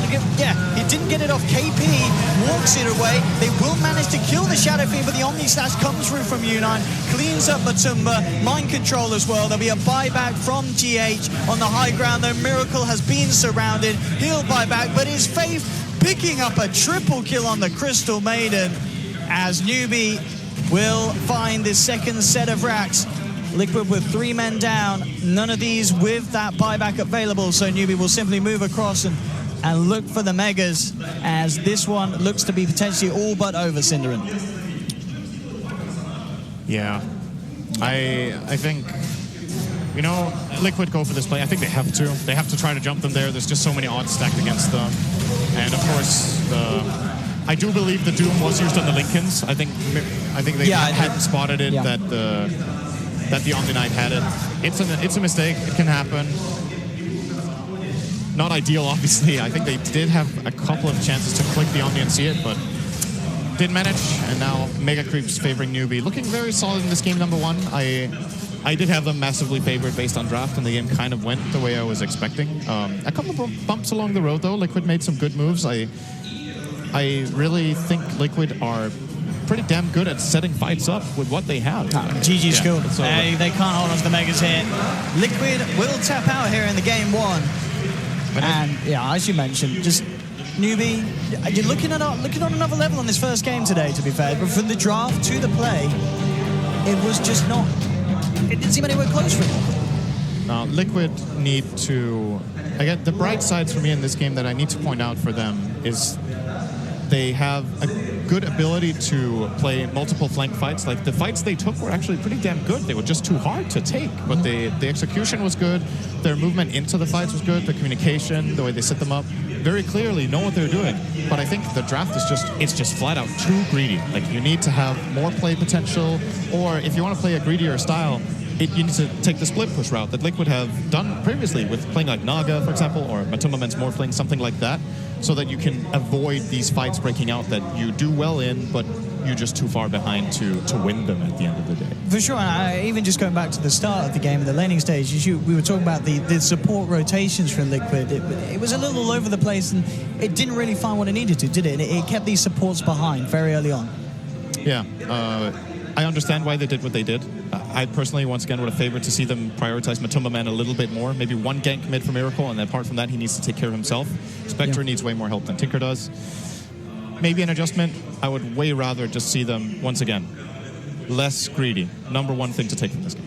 Absolutely. And Liquid, of course, they're a team, as we've seen in the group stages, can clean themselves, pick themselves back up from a heavy defeat in a game one and bring something a little different to the table in game two. Hopefully we'll see that there, maybe something a little closer, but for Newbie, they're going to be feeling very confident after an incredibly dominant game one here in this second series of the day of the Kiev Major. Back to you, though, on the panel, Paul, and see what you guys have to say.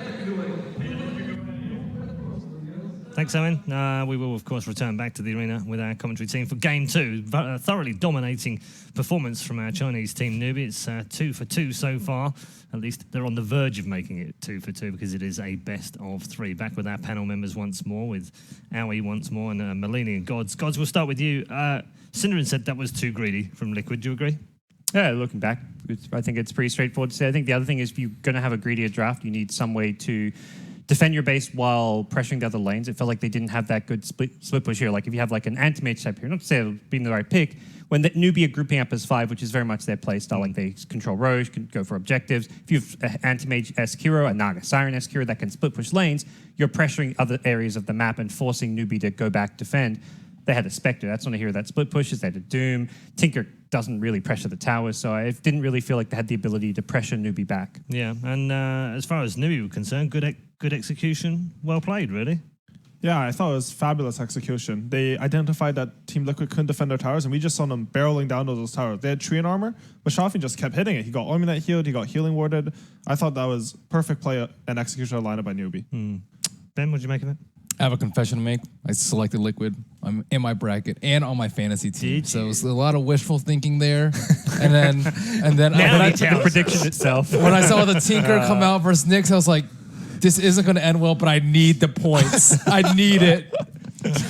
There's still 2 more games, I would though. also come clean on my fantasy team. I put GH in today, hoping that they'd switch him into the Naga, thinking yeah. if he's a support and I put him on a silver card with plus 15% kills. There's still 2 more games, and the backs are against the wall. I'm It's kind of time. going against myself here, not wanting a Naga game, but actually Which is needing more one. important, Paul? The fantasy team. points. Fantasy points, right? Exactly. Got to be the fantasy points.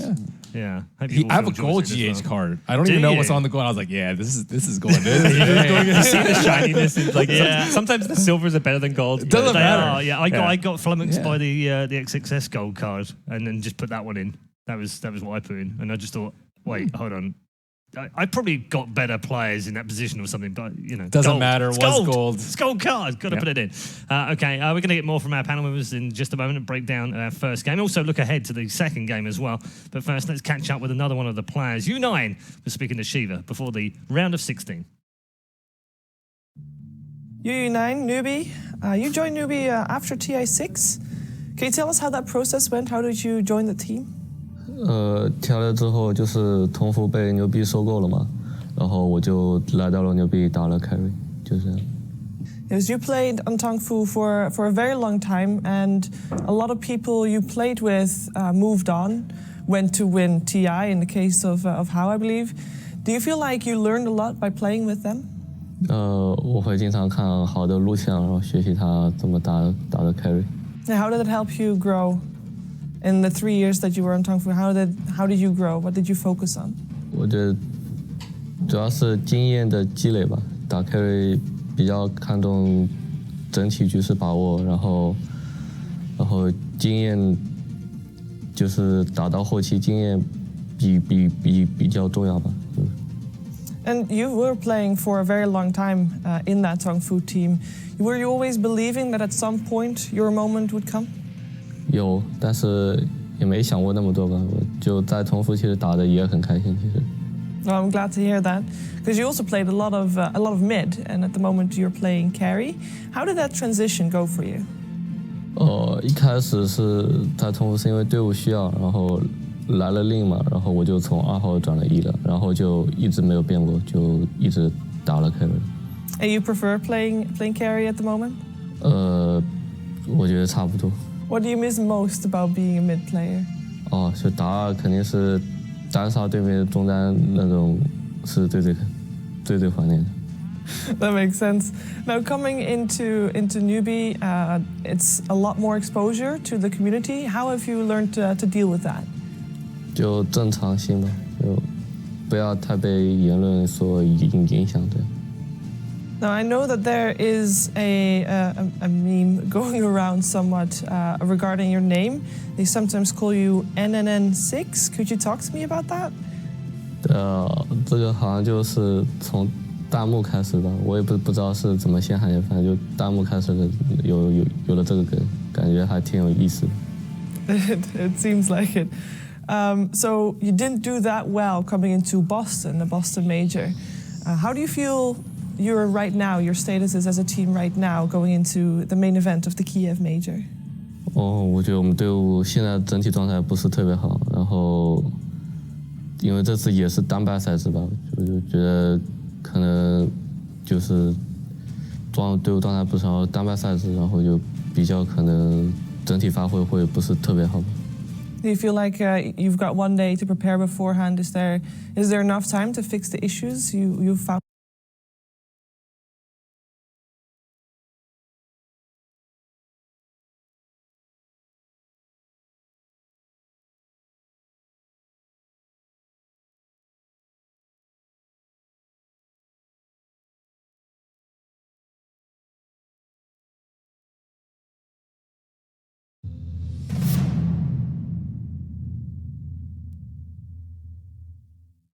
Thank you very much, Shiva. Yes, with the interview there with the man sometimes called 9NNN. Those Chinese memesters, they're just the best.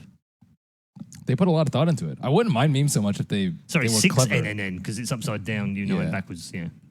They're clever. They're so clever. Way above Slack's kind of memes. Slacks is pretty good too. You gotta be careful. Slacks is on top of the meme curve right now. You know, Do you know the have a Chinese curve. love him? The Chinese people, they absolutely Everyone adore loves his Slacks. memes. Yeah.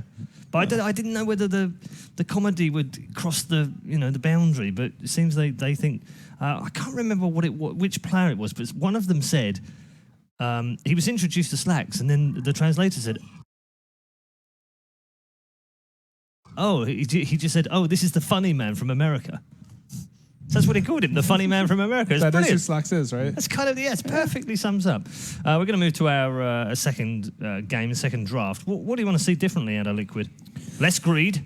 Well, if I want them to win, Yes, which you do. probably Naga Siren first phase. I'm going to go with you based on fantasy requirements right now. Yeah, I think that is likely going to happen, actually. Do you actually think that's their way to win, Dave. though? Like, I'm like, they lose No. with the Naga. They're versing a team that really 5-mans and takes objectives well. I feel like it's almost... I don't think bad so, idea? but at the same time, I think that they pick it a lot when they shouldn't. Yeah. Is And they it win like a with it fullback? when they And shouldn't too, right? Yeah, they win with it when they shouldn't. True. as well. Yeah, but they also haven't won with it recently. Like, I mean, I would argue the opposite. Like, at DAC, they pick in their best one against Faceless. Like, they lose, They pick you in the group stage. They were losing, But those games they should have lost anyways. Okay. There's times. Okay, anyway, go I'm ahead. so confused now. What I really want is like I think they can pick a hero like Naga, but I think it's what's important for a team like Liquid, who has like these high MMR players who really like to utilize farm. I think that's something we've seen within Liquid. You have 4 players who require a decent amount of farm to function.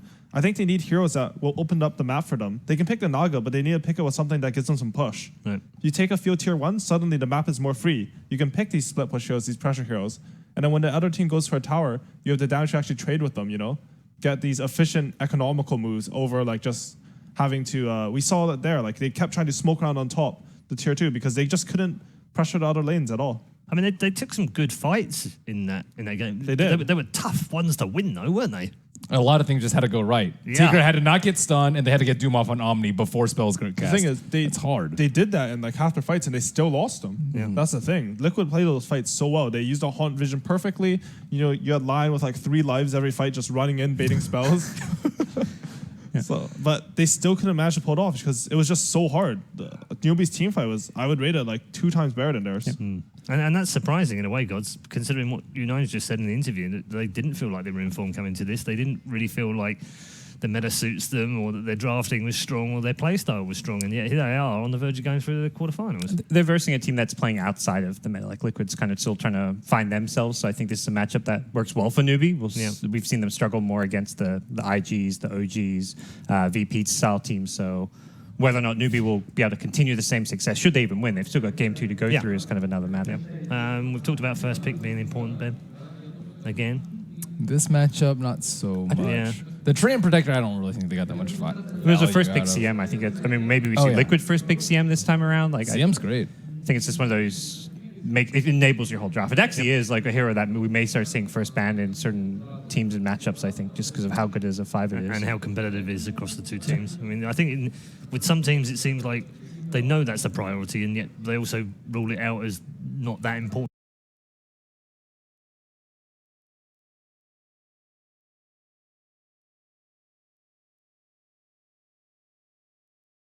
I think if the team with second pick adjusts that bit, picks a hero that will like sort of win the game for them, they'll have But a lot more that was a success. Tinker into a Nyx. The Nyx was Yeah, second that- pick. it was- Did that not seem odd? It was a Tinker to Nyx, Juggernauts to, like, if you have to pick a carry to counter Tinker, you're going to pick Juggernaut. The healing word, as we saw in the game, it just healed up the Shadow Fiend, let them just sit, staying through the fight. You have a Magic Million hero. If you find Tinker, you kill him in Omni Slash, there's nothing you can do about it. And even Omni Knight, as far as like team fight offlaners go, he's very good versus Tinker. So why they pick Tinker? I think they that's looked what at I'm their asking. lineup and were Effectively, like, it just seemed odd. we're so greedy here. Yeah. And I don't know what to pick to outspam our towers. We need something to outspam our towers. It doesn't matter if heroes counter in the game, our lineup needs it. Sometimes you need to pick a hero, even if it's not the best against your opponent's heroes, just to fulfill your lineup's needs. And I mean, Play to your strengths, as it were. to be honest, I respect that pick. Like, it didn't work for them, but I think it was the best shot they had. Like, they needed something like that. And if they believed that Tinker was the best choice for them, then it probably was, to be honest. They just need to adjust their draft earlier than that. Okay, draft 2 on its way fairly shortly. You see the crowd are just milling their way back and waiting for Liquid to come back to their booth as we wait. So I wonder, do we have any more social media questions in the bank? Because we've had quite a few. There's been some posts on Facebook, of course, and some posts on Reddit in the group stages. So we do have a few of those questions bubbling away. It seems like a reasonably good time to try and grab a couple of those, doesn't it? I wonder if we can get one. Was Bulba really ever the problem in Liquid? Bulba's a strange person and a strange player too. He dominates Sam. pubs. He's really good at Sam's talking great. about. Yeah, he is, but it just doesn't. It's just weird at how it doesn't translate into competitive victories. I just want to say, Bulba's one of my best friends in the scenes, but strange is a good description for him.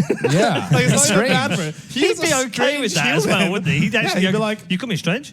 Yeah, no, I'm okay with that. no, he'd probably say, I'm not strange, as he starts like hugging you and like, you're like, dude, this is strange. He's like, Putting no, his it's cap not. on your Yeah. head and doing weird stuff. Yeah, I mean, he seems to be a bit. I would classify him now as a journeyman kind of player. He just sort of finds a home, but somehow finds himself on a home that gets to a major. Yeah, but regarding his place on Liquid, I think he's just an easy scapegoat. I'm not sure why. He just always seems like he's a scapegoat. Yeah, I tend to agree. I think Is he underrated right now? a little bit underrated in my opinion. No, Busting out the old I names. played a lot with Bulba. Yeah. The one thing that sort of hurts Bulba in this sense as a scapegoat is like when losses happen, he'll be the first one who really tries to figure out what went wrong. And he's not always the best about how he communicates it. You know, he might be like, you know, we really need to do this, and everyone's like just lost and they're not feeling so great, and they like start talking about it, and you're like, oh, this guy. But he immediately wants to like the thing is, analyze, if you doesn't take he? 5 minutes and think of what he's saying, it's generally always correct. So if you can get past that and like learn to be a good teammate with him, he really will help the team improve. So I don't know. He is not tactful. He's a strange guy. I think we're back to strange again. I think to more directly address the question, I think it's becoming maybe over time more apparent that the problem more in Liquid is like not to say a single player, but it's to find the right balance between Matu and Miracle. I think that's actually the biggest problem they've had from day one, and they're still having today. I'm going to give you another question on the makeup of Liquid. Do you think they're missing Fato in that team? Yeah, I'd say somewhat. It's how do you fit him back in? He But seemed more team orientated, should we say? Definitely. When he Even the played heroes that he played. He played like DK and stuff like that. Who likes playing DK? I like playing Viper. I was going to say Naga, he likes playing Naga What about DK Viper? as well, and Pugner. Viper is my original hero. Oh my god. See? Get me out. He's the original spawn of Satan when it comes to other heroes. players' enjoyment goes down, my enjoyment goes up. That enjoyment has to go somewhere, you know? Yeah. There's science laws about that. Have you been playing some Broodmother recently? Has something happened to you? You know, it's funny because we actually tried that hero in scrims and Did I was you? playing on MP. But no, I want to say something about Liquid and Fada. It's like, Okay. oh man, I was enjoying myself too much talking about like Naga, the cancerous heroes. I had a good point, I swear. I'm sure it'll come back to you. Don't About worry. Fada and Yeah, DK about- and creating space. Fado is a Liquid player. The thing about Fada is he's not just a team player. He leads a lot. Like I played with Fada. He makes a lot of calls. Right. He's one of the only players I know who will tell people to set up for kills that don't even.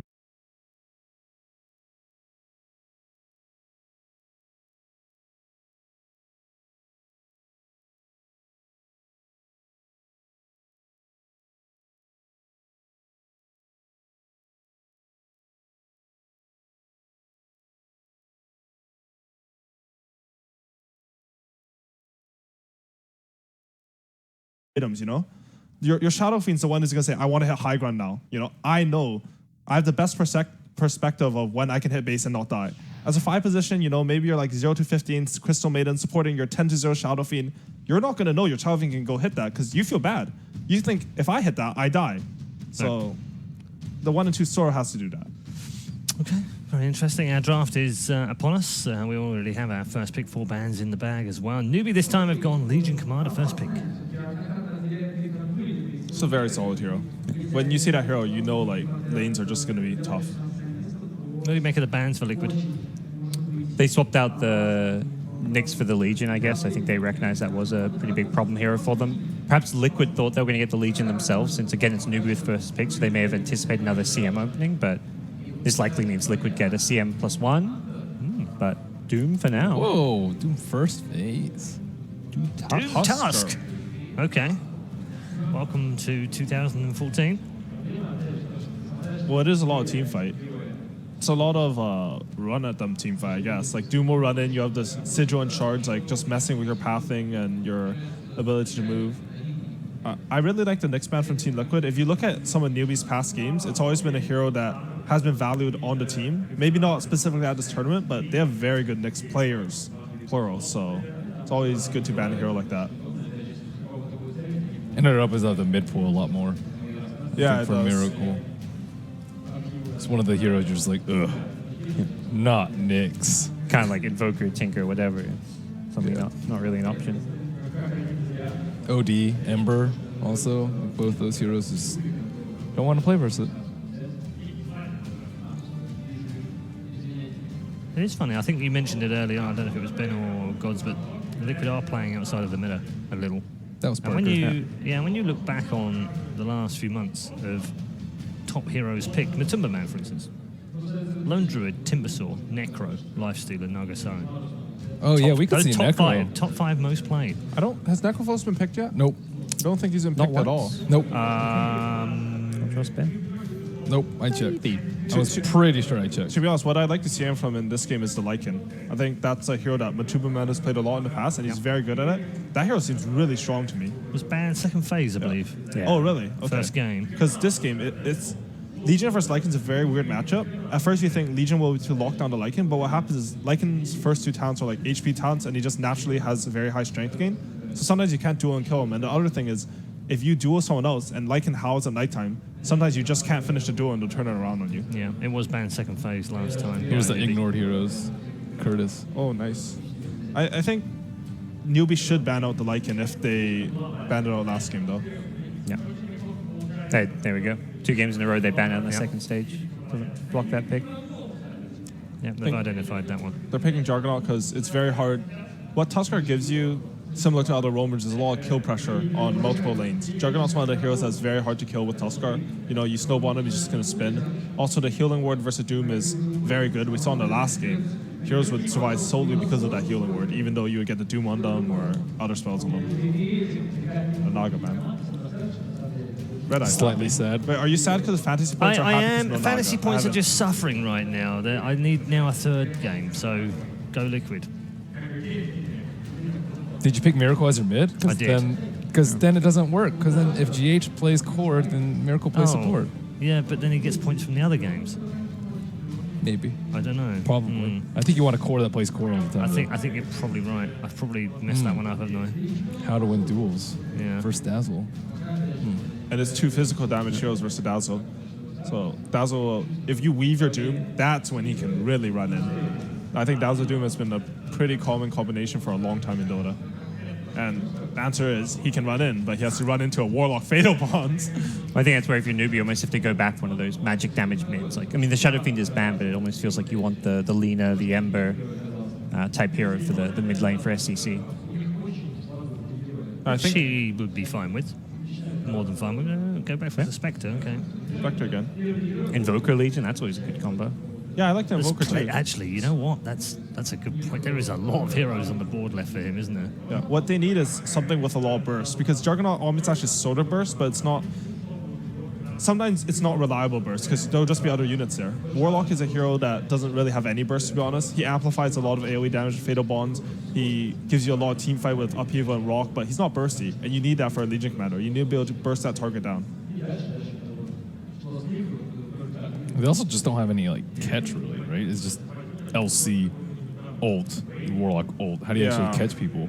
I think you generally want something so that you can play off like maybe Legion showing in a lane so your other catch can get them, and then your next gank, your other catch shows in a lane and Legion will catch them. That's like the easiest way to make ganks. Because what happens when you only have one catch is they see them for a second on the mid-map and they know they're safe. They feel so good farming.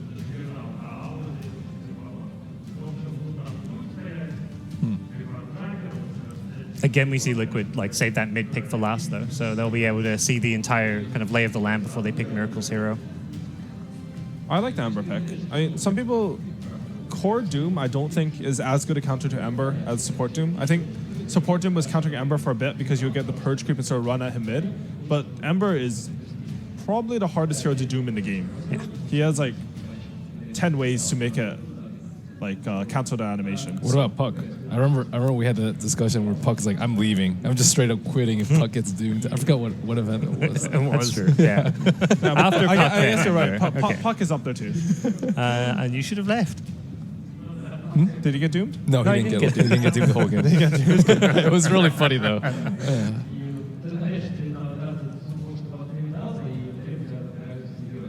So I think what Liquid's still lacking is they have the Dazzle to provide the healing for the team fight. They have the Doom to provide the team fight. Tuskar's also a decent team fighter, but they don't have anything that really pushes these buildings. I would like to see him at least have something to open up the map. We even saw MC on Doom. He realized how greedy his lineup was. He went for the health talent over the Devour build. I haven't seen that much. I really like the health talent, but I really think that'll help them secure their farm into the mid game. There we say.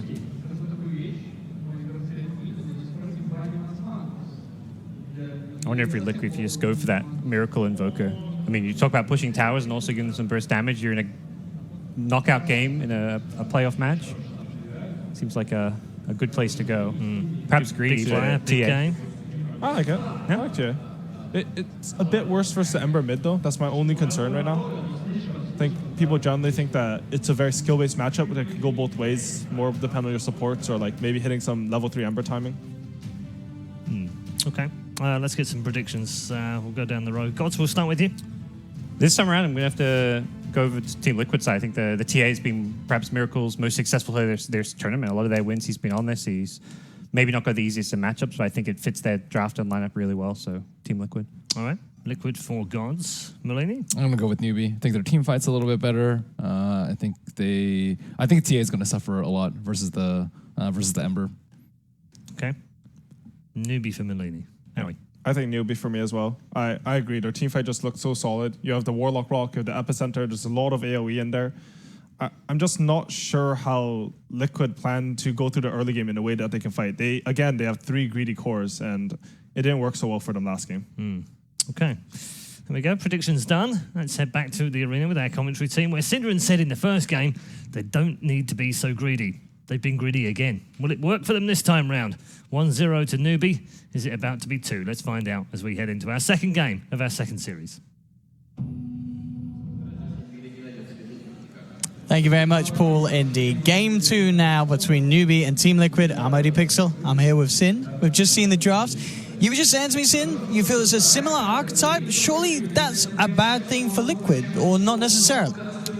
I would say so. That it is a similar archetype and that it's bad for Liquid. Okay. I feel like... You have some worries? So my words exactly were, this is the same game. Okay. And the way I see it, Liquid once again have this very, very greedy lineup that needs a lot of farm. You want Templar, Assassin, and Spectre. This is a very unusual core combination because both of the heroes can't really make that many plays early on and need to farm a lot. You know, a hero like Templar Assassin wants to farm Deso, preferably also farm a Blink Dagger before you really get involved. Spectre, we saw in the last game, and in general, wants to farm up possibly the Radiance. And then your offlaner is the Doom, who is also a kind of greedy offlane. So again, Liquid need a lot of farm. You look over to Newbie. They have a very pressuring offlaner. The Legion Commander will force a lot of attention onto itself. Then their supports. The Sankey can make a lot of plays. Juggernaut comes online early. Ember is a fighting carry who can go in. So again, it's going to be this type of game where Liquid will play keep away and try to pick the right fights. But if they lose some early fights, they will be behind the whole game until it ends. I can't see this game being any different than the first one. You wouldn't say, is it going to be easier for Liquid or harder for Liquid? Or you really feel it's just going to, we are going to see the same issues so as game 1? Last game, Liquid had a Treant and a Lion as their supports, yes, which arguably have more play potential than Dazzle Tusk. So Liquid might be even slower and even more quiet early on. It's possible they this time played the safe lane tri-lane simply with their Spectre, because you can't leave Spectre alone against Legion Commander. It's an unwinnable lane. You get destroyed completely. So they have to help Matsu out in this game from a 1. It's a worse matchup than Omni Knight by far. So, like, what are you going to do? Then, let's say you do that. Then mid is Ember versus TA. It's a pretty even matchup, skill-based, timing. Sometimes one guy gets killed by the other, but generally the lane just plays out. And then your safe lane will be Juggernaut versus the off lane Doom, and the supports of Newbie will be more free to move around from that one. Jugger is generally fine there. He has Healing Ward. If Doom tries to rush with Infernal Blade and Scorched Earth, you generally stay alive. We saw it in the last game. That was that lane, basically. They had Warlock last game as well. Oh, they did, yeah. Which they went for again. And what was the second support on Newbie last game? Wait, no, they didn't have Warlock last game. It was Nyx and CM. Nyx, CM, You right. mad, man. No, Well, I right. think there's a Warlock this morning in your first series. There was a Warlock in your first series. You're right, absolutely. Yeah. But you see, so Sand King is the Nyx of this game to an extent. And Warlock is not the CM of this game. It's not like a one-to-one comparison you can really make, but it's still that lane support, focuses on the lane and brings some team fight later on. So in isolation, the Newbie lineup, similar kind of style. The thing they don't have this time is the Shadow Fiend, and I think that's important because in the last game, the Shadow Fiend really gave them what they needed to take Roshan and push towers. Yeah, he was their frontliner. This time it's harder for Newbie to take the objectives. And that plays into Liquid's hand of wanting to play slower. I still think their lineup is too slow, so I do favor Newbie again. But considering all of these factors, Newbie, Liquid might have a slightly better chance this game. It's about what do you value more? The fact that Newbie are a bit worse at taking objectives, is that more important than the fact that Liquid are a bit worse at finding fights? Because I think Lion did a lot for them in the last game. The Lion GH made some big plays. Made the lineup come together, whereas this time around, you can't really rely on a Tusk to set up this entire team. Like, if you roll in with Tusk, you die.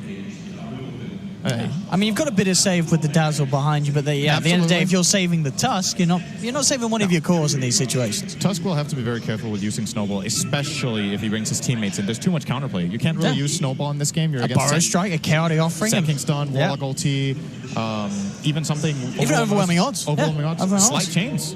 You roll in, you die. So they can't really use Tusk this way. I think they need to strictly use Snowball defensively and then try to use the shards to block heroes off and set up fights where Doom can run them down and where TA gets to hit targets. That is it. But to me, this does look...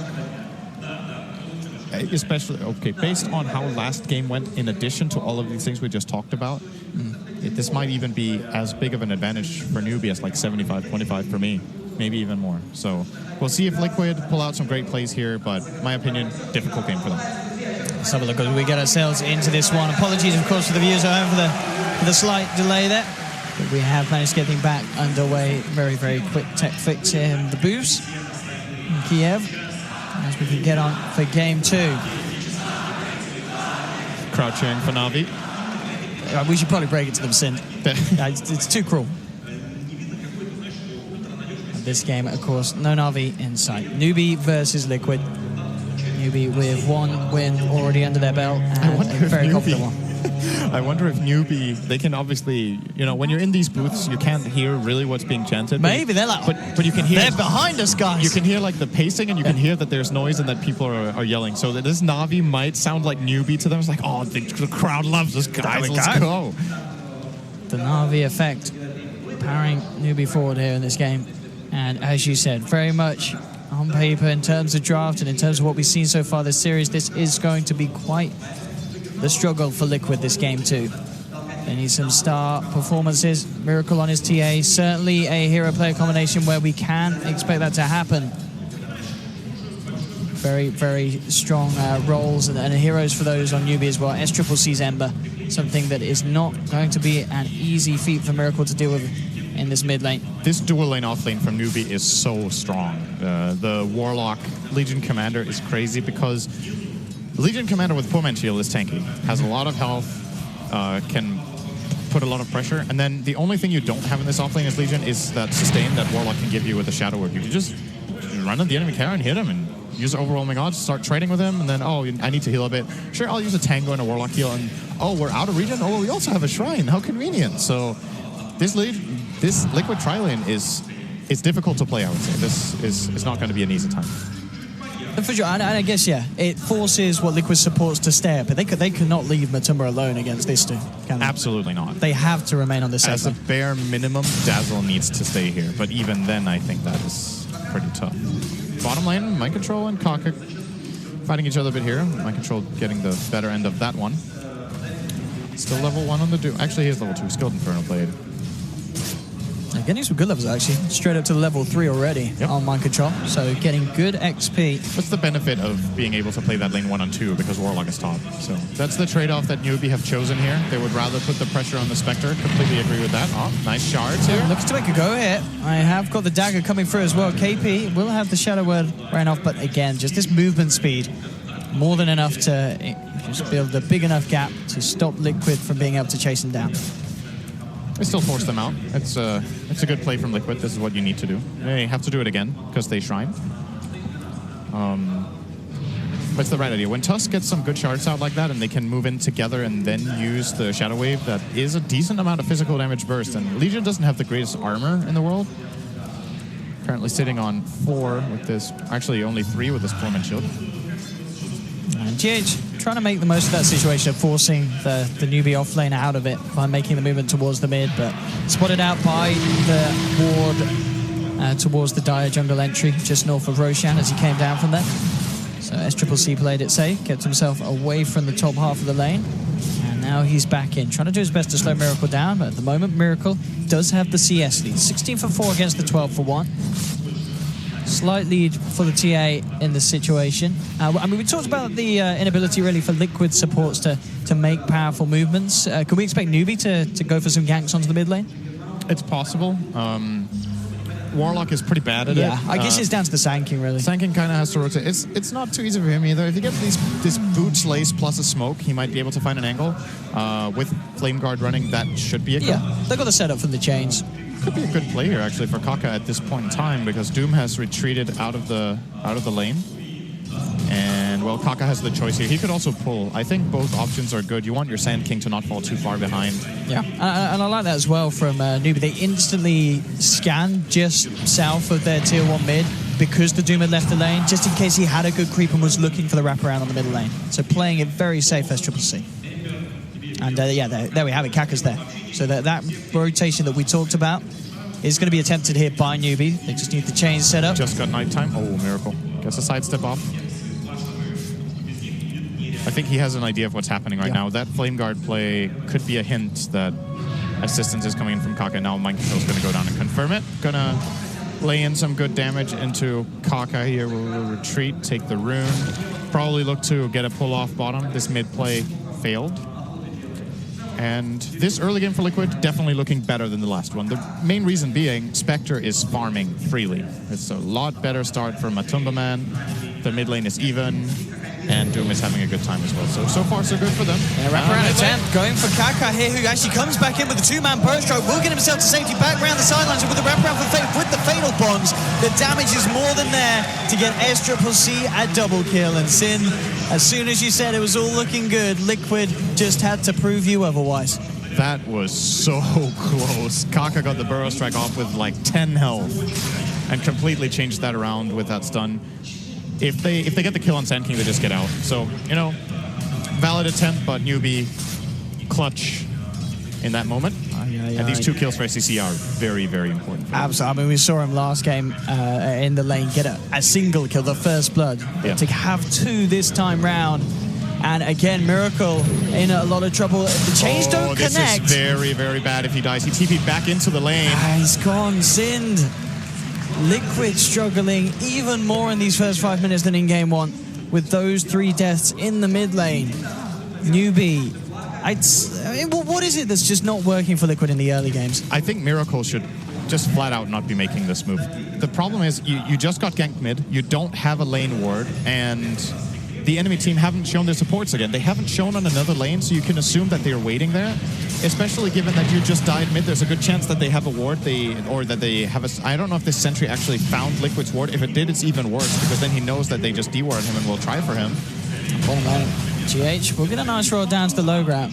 Good snowball. And, be enough to save him. Yeah, this is bad news for Miracle in that mid lane. And what isn't working for Liquid? I think... Again, to an extent, at least in this game, it's hard for their supports to find plays. The plays are difficult to execute because this mid lane is not easy to gank for them. We already saw them try. They just need to play very safe. And generally, playing safe costs farm, and then you fall behind. But if you draft like this and everyone in their lanes just plays for themselves and just tries to farm, the ganks of Newbie will be successful. And looking at something that mind control bottom. This could be scary. Yeah, they've got the Omni and the Strike. That's another kill for Newbie. Great catch potential from Kaka. Had a brilliant game one on the Nyx Assassin. And he himself already proving how active he gets in these early stages. And it's going to be scary for Liquid, what he's able to do with that early beginnings, early involvement in the fighting. I'm happy to see more Sand King. I think that hero has been underpicked this tournament. I really, really love Sand King in the current patch. I think it's a great hero where it has a better chance of working on support in this patch in comparison to 2 months ago, simply because the game has slowed down a little bit in the earlier stages, where previously it was like super roaming. You wanted like an Earth Spirit, just so you could level 1, pressure really hard, Earth Spirit, Ogre, these kind of heroes. But now that the play has shifted a little bit in this direction, the slightly greedier supports that can still roam are finding a soft spot. Something like Sand King can be a really, really valuable hero, especially because if you get through the early game and it works well for you, the hero just flat out scales better than almost every other support that's picked right now. We've seen Newbie, Kaka is having a good game so far. We saw in the IG series, it was Baboka who played it against Mousesports in the third game. Both games really make me believe in this hero for the remainder of this tournament as a good choice. Smoke up here from Newbie. In this rune as well as there for SCCC if he needs it to close the gap, but it may not be required. They already scanned this out. They know mind control somewhere in the trees. Actually still in the fog of war for the moment. Will now reveal himself. And coming in onto the Juggernaut, is it going to be enough damage to bring it down? It doesn't look like it is. Mass TPs from Newbie. They brought KP in, who's looking for even a potential duel would be lovely. The neutral's actually holding them back, so Newbie won't be able to get the catch onto Liquid. Thanks, Gabe. So Liquid will save themselves. No one to fall down. Doom and Horn were committed, though, there. Yeah, I think if you're Liquid, you're pretty happy that your Doom survived. That was actually... He was in such an awkward position, got spotted out by the scan, has TP on cooldown. Newbie missed their stun, they missed their Remnant in, and he just runs in and dooms the Jugger and manages to survive because of that. I mean, if he doesn't get the spin off on Jugger, they kill him there with Spectre, and that is a really, really huge play, but Unine quick on the reflexes.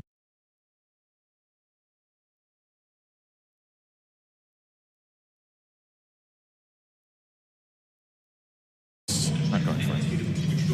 Miracle to Salva. And yeah, not quite the kill potential and control. This is going to be something as well, I feel, as the game goes on. You know, SCCC on this Ember Spirit, where's your catch from Liquid? I mean, you have to doom him. Otherwise, he's pretty much always going to be able to Remnant away. Yep. That is something they will have to deal with later on. Or they will have to be so strong that they can just... yeah, for sure. If we see big items on TA, Miracle can certainly do a lot with the Mail Strike as such. Liquid diving very deep on this bottom tower. Mind control almost certainly stuck here as Newbie will surround him. Here's a big old brute, and he is speedy here with the Scorched Earth, but he can't quite cut himself out of the forest. Kaka gets low, but the Shadow Word heal from Faith will keep him alive. They get the successful dueling. GH rolling in. That's not going to be the play that he hoped for. Newbie are a little low on the mana, but they should be able to run the Tusk down as the rest of the team actually, the Shadow the Ember's back to mid. He says, you don't need me. Run around with him for 30 seconds and duel him. He doesn't have a TP. Space creating. And there we have it. Newbie getting the second one out of this failed attempt for Liquid to dive the tier 1. Similar to the previous game when Kuro died with the Treant in mid and they tried to save him with GH's Lion. This time they're diving this tower. This play is really, really unlikely to succeed out of Liquid, and then Mind Control's in a bad position. GH tries to come in and save him and they end up giving an extra. I mean, Liquid really, really desperate to find something at this stage of the game. They're smoked up. Doom is available and online. SCCC and Kaka in the mid lane. These traps from Miracle spotting this out so they know of the Sand King's presence. And they may look to just simply boost straight into him, and indeed they will. They'll drop it all, Horn and Doom, just to get themselves the first kill in the game. Mass TPs for Newbie come through. They'll get the chains, grabbing the Doom underneath the tower with the Remnant Burst and the Jewel. That'll bring the Doom down. Newbie find the kill in return. Miracle has to start backing away. U9 also TPing over to join the fray. So a 1-for-1. Liquid do get themselves a kill on the board. And Newbie get the trade, and KP gets another win with the duel. Yeah, this Legion Commander is going to get strong in this game as it looks right now. Looking okay on the farm, could probably be better, but he's been TPing around to help players. He saved the Sand King bottom probably with the TP in to press the attack. He just managed to get that kill in mid, and all he's sacrificing for it is a bit of CS. So really liking the movement of KP. Oh, he took a really big nuke there. Dazzle, very nice. Cool. Bottom lane. SCC's there, immediately onto GH. Will roll away, but already incredibly low and getting run down by SCCC with the Flame Guard. SCCC 4-0-1, soon to be 5-0-1 in the first 12 minutes of the game. First item Blade Mill on the Ember. Something a little different, but I guess if you get it this early, it's pretty darn strong against Liquid's lineup. It's a bit game specific. I think the reason he's opting for it in this game is, first of all, Blade Mail is nice on Ember just to get the mana. The 10 int is actually really valuable for this hero. And as we talked about previously, the only real threat for him is either getting doomed or getting burst. And this Blade Mail is going to help against that burst. Even if they do manage to kill him, he does so much damage in return that he might win the fight. We're going to see what he goes later. He's going to get Boots of Travel now, pretty standard. And then I would imagine Lincoln's will be on the menu for later in his build here. What are Liquid going to do is the question. So Spectre will... don't have time for that right now. Kaka's being run at. Let's see if how do Liquid want to go on this step. Got to be a little careful. Kaka being focused. SCCC will be there to cut round and hold back mind control. Omnislash coming in from U9. Croaky will get the Grave off in time. But again, KP in the right place at the right time. The third duel win this game. 13 minutes in as he turns up to the bottom fight. And yeah, this Legion, we saw it pick first. I mean, you kind of said, you're like, the Legion first pick? I guess we're seeing why they do it. They're just so damn good at utilizing it. Yeah, well, the hero...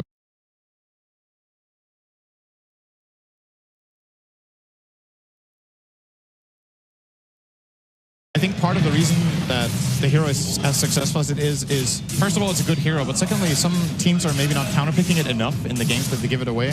Obviously, Dazzle is a step in the right direction. It's the kind of idea you want to have. You want to have a save against duel. But Grave is not actually that good. Like, maybe you don't lose the duel, but you die after. I mean, your hero still taunts it the entire duration and will get killed. You want a hard disrupt, like Disruption from Shadow Demon, the Banish from OD, maybe something like Omni Knight's Guardian Angel plus Repels. You can keep the target going. Or just more offensive power so you can win the duel for yourself and utilize it against the Legion. Yes, but all of that is not really available for Team Liquid right now. They are once again in this position where they need to just go to farm. And more than anything, honestly, I feel like they're kind of shooting themselves in the foot a bit with these plays. They're really optimistic and unlikely to succeed. For example, this move that they just had where they snowballed in, they are giving Newbie more kills than Newbie would find themselves, probably trying to make plays that their lineup just isn't ready for.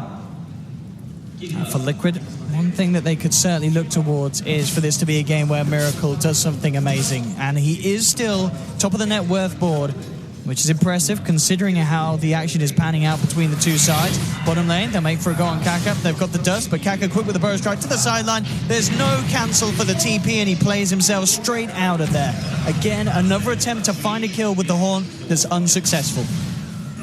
This one isn't too bad for Liquid. They didn't commit Doom, and Matumba Man gets down to a creep wave here that he wants to farm down here right now anyway, so at least it transported him. But again, it's not. I mean, you really want to be finding kills with these Horns, surely. I mean, Matumba, in terms of farm, he is still behind the other three cores in the game. No, it's not as bad of a situation as he was in game one, for sure. It's a bit similar to game one in another way, though. Like, again, they have a support who isn't level 6 now, 15 minutes in. This Tusk doesn't have Walrus Punch. If he has Walrus Punch, that's probably a kill. But because of these unsuccessful plays and lack of pulling and lack of strong laning, the hero on their side who's high levels is Dazzle. He's been pulling top, he's been laning top and having a good time, but Tusk is falling behind. Previous game, it was Treant, who 15 minutes in was also level 5. They're missing utility that they desperately need. In this game, it's actually like their only catch, more or less, who's under level.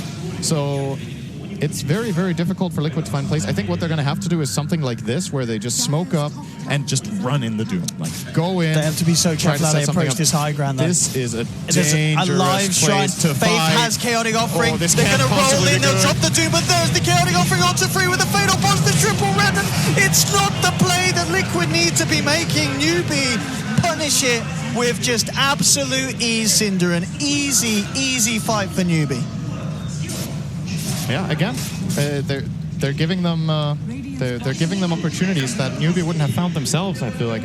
You know, it's frustrating when you're playing a game and you have one kill and the enemy team has a lot of kills. You're like, we need to do something. They're getting ahead. But Liquid are actually not looking too bad in this game. In terms of the graphs, they are having pretty good farm on Spectre. They're having good farm in the TA. Doom isn't having the greatest game, but it's manageable.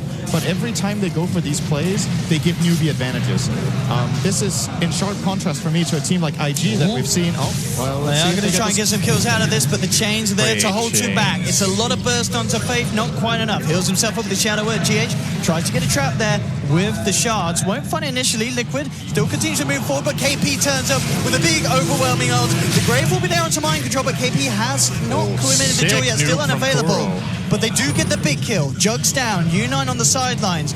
Can they find anything else out of this, though, Liquid? They won't quite get the catch on SCC. Tower will be denied. Miracle getting bursted incredibly low there. KP jumps back in. Doesn't quite have duel yet available, though.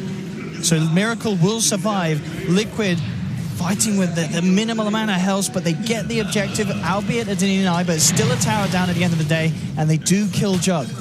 They do so much damage with Shadow Wave. I think Kuro dealt some of the most damage in that fight. They got the Melt Strike off into Medallion and Shadow Wave. Just insane nuke coming out from the Dazzle.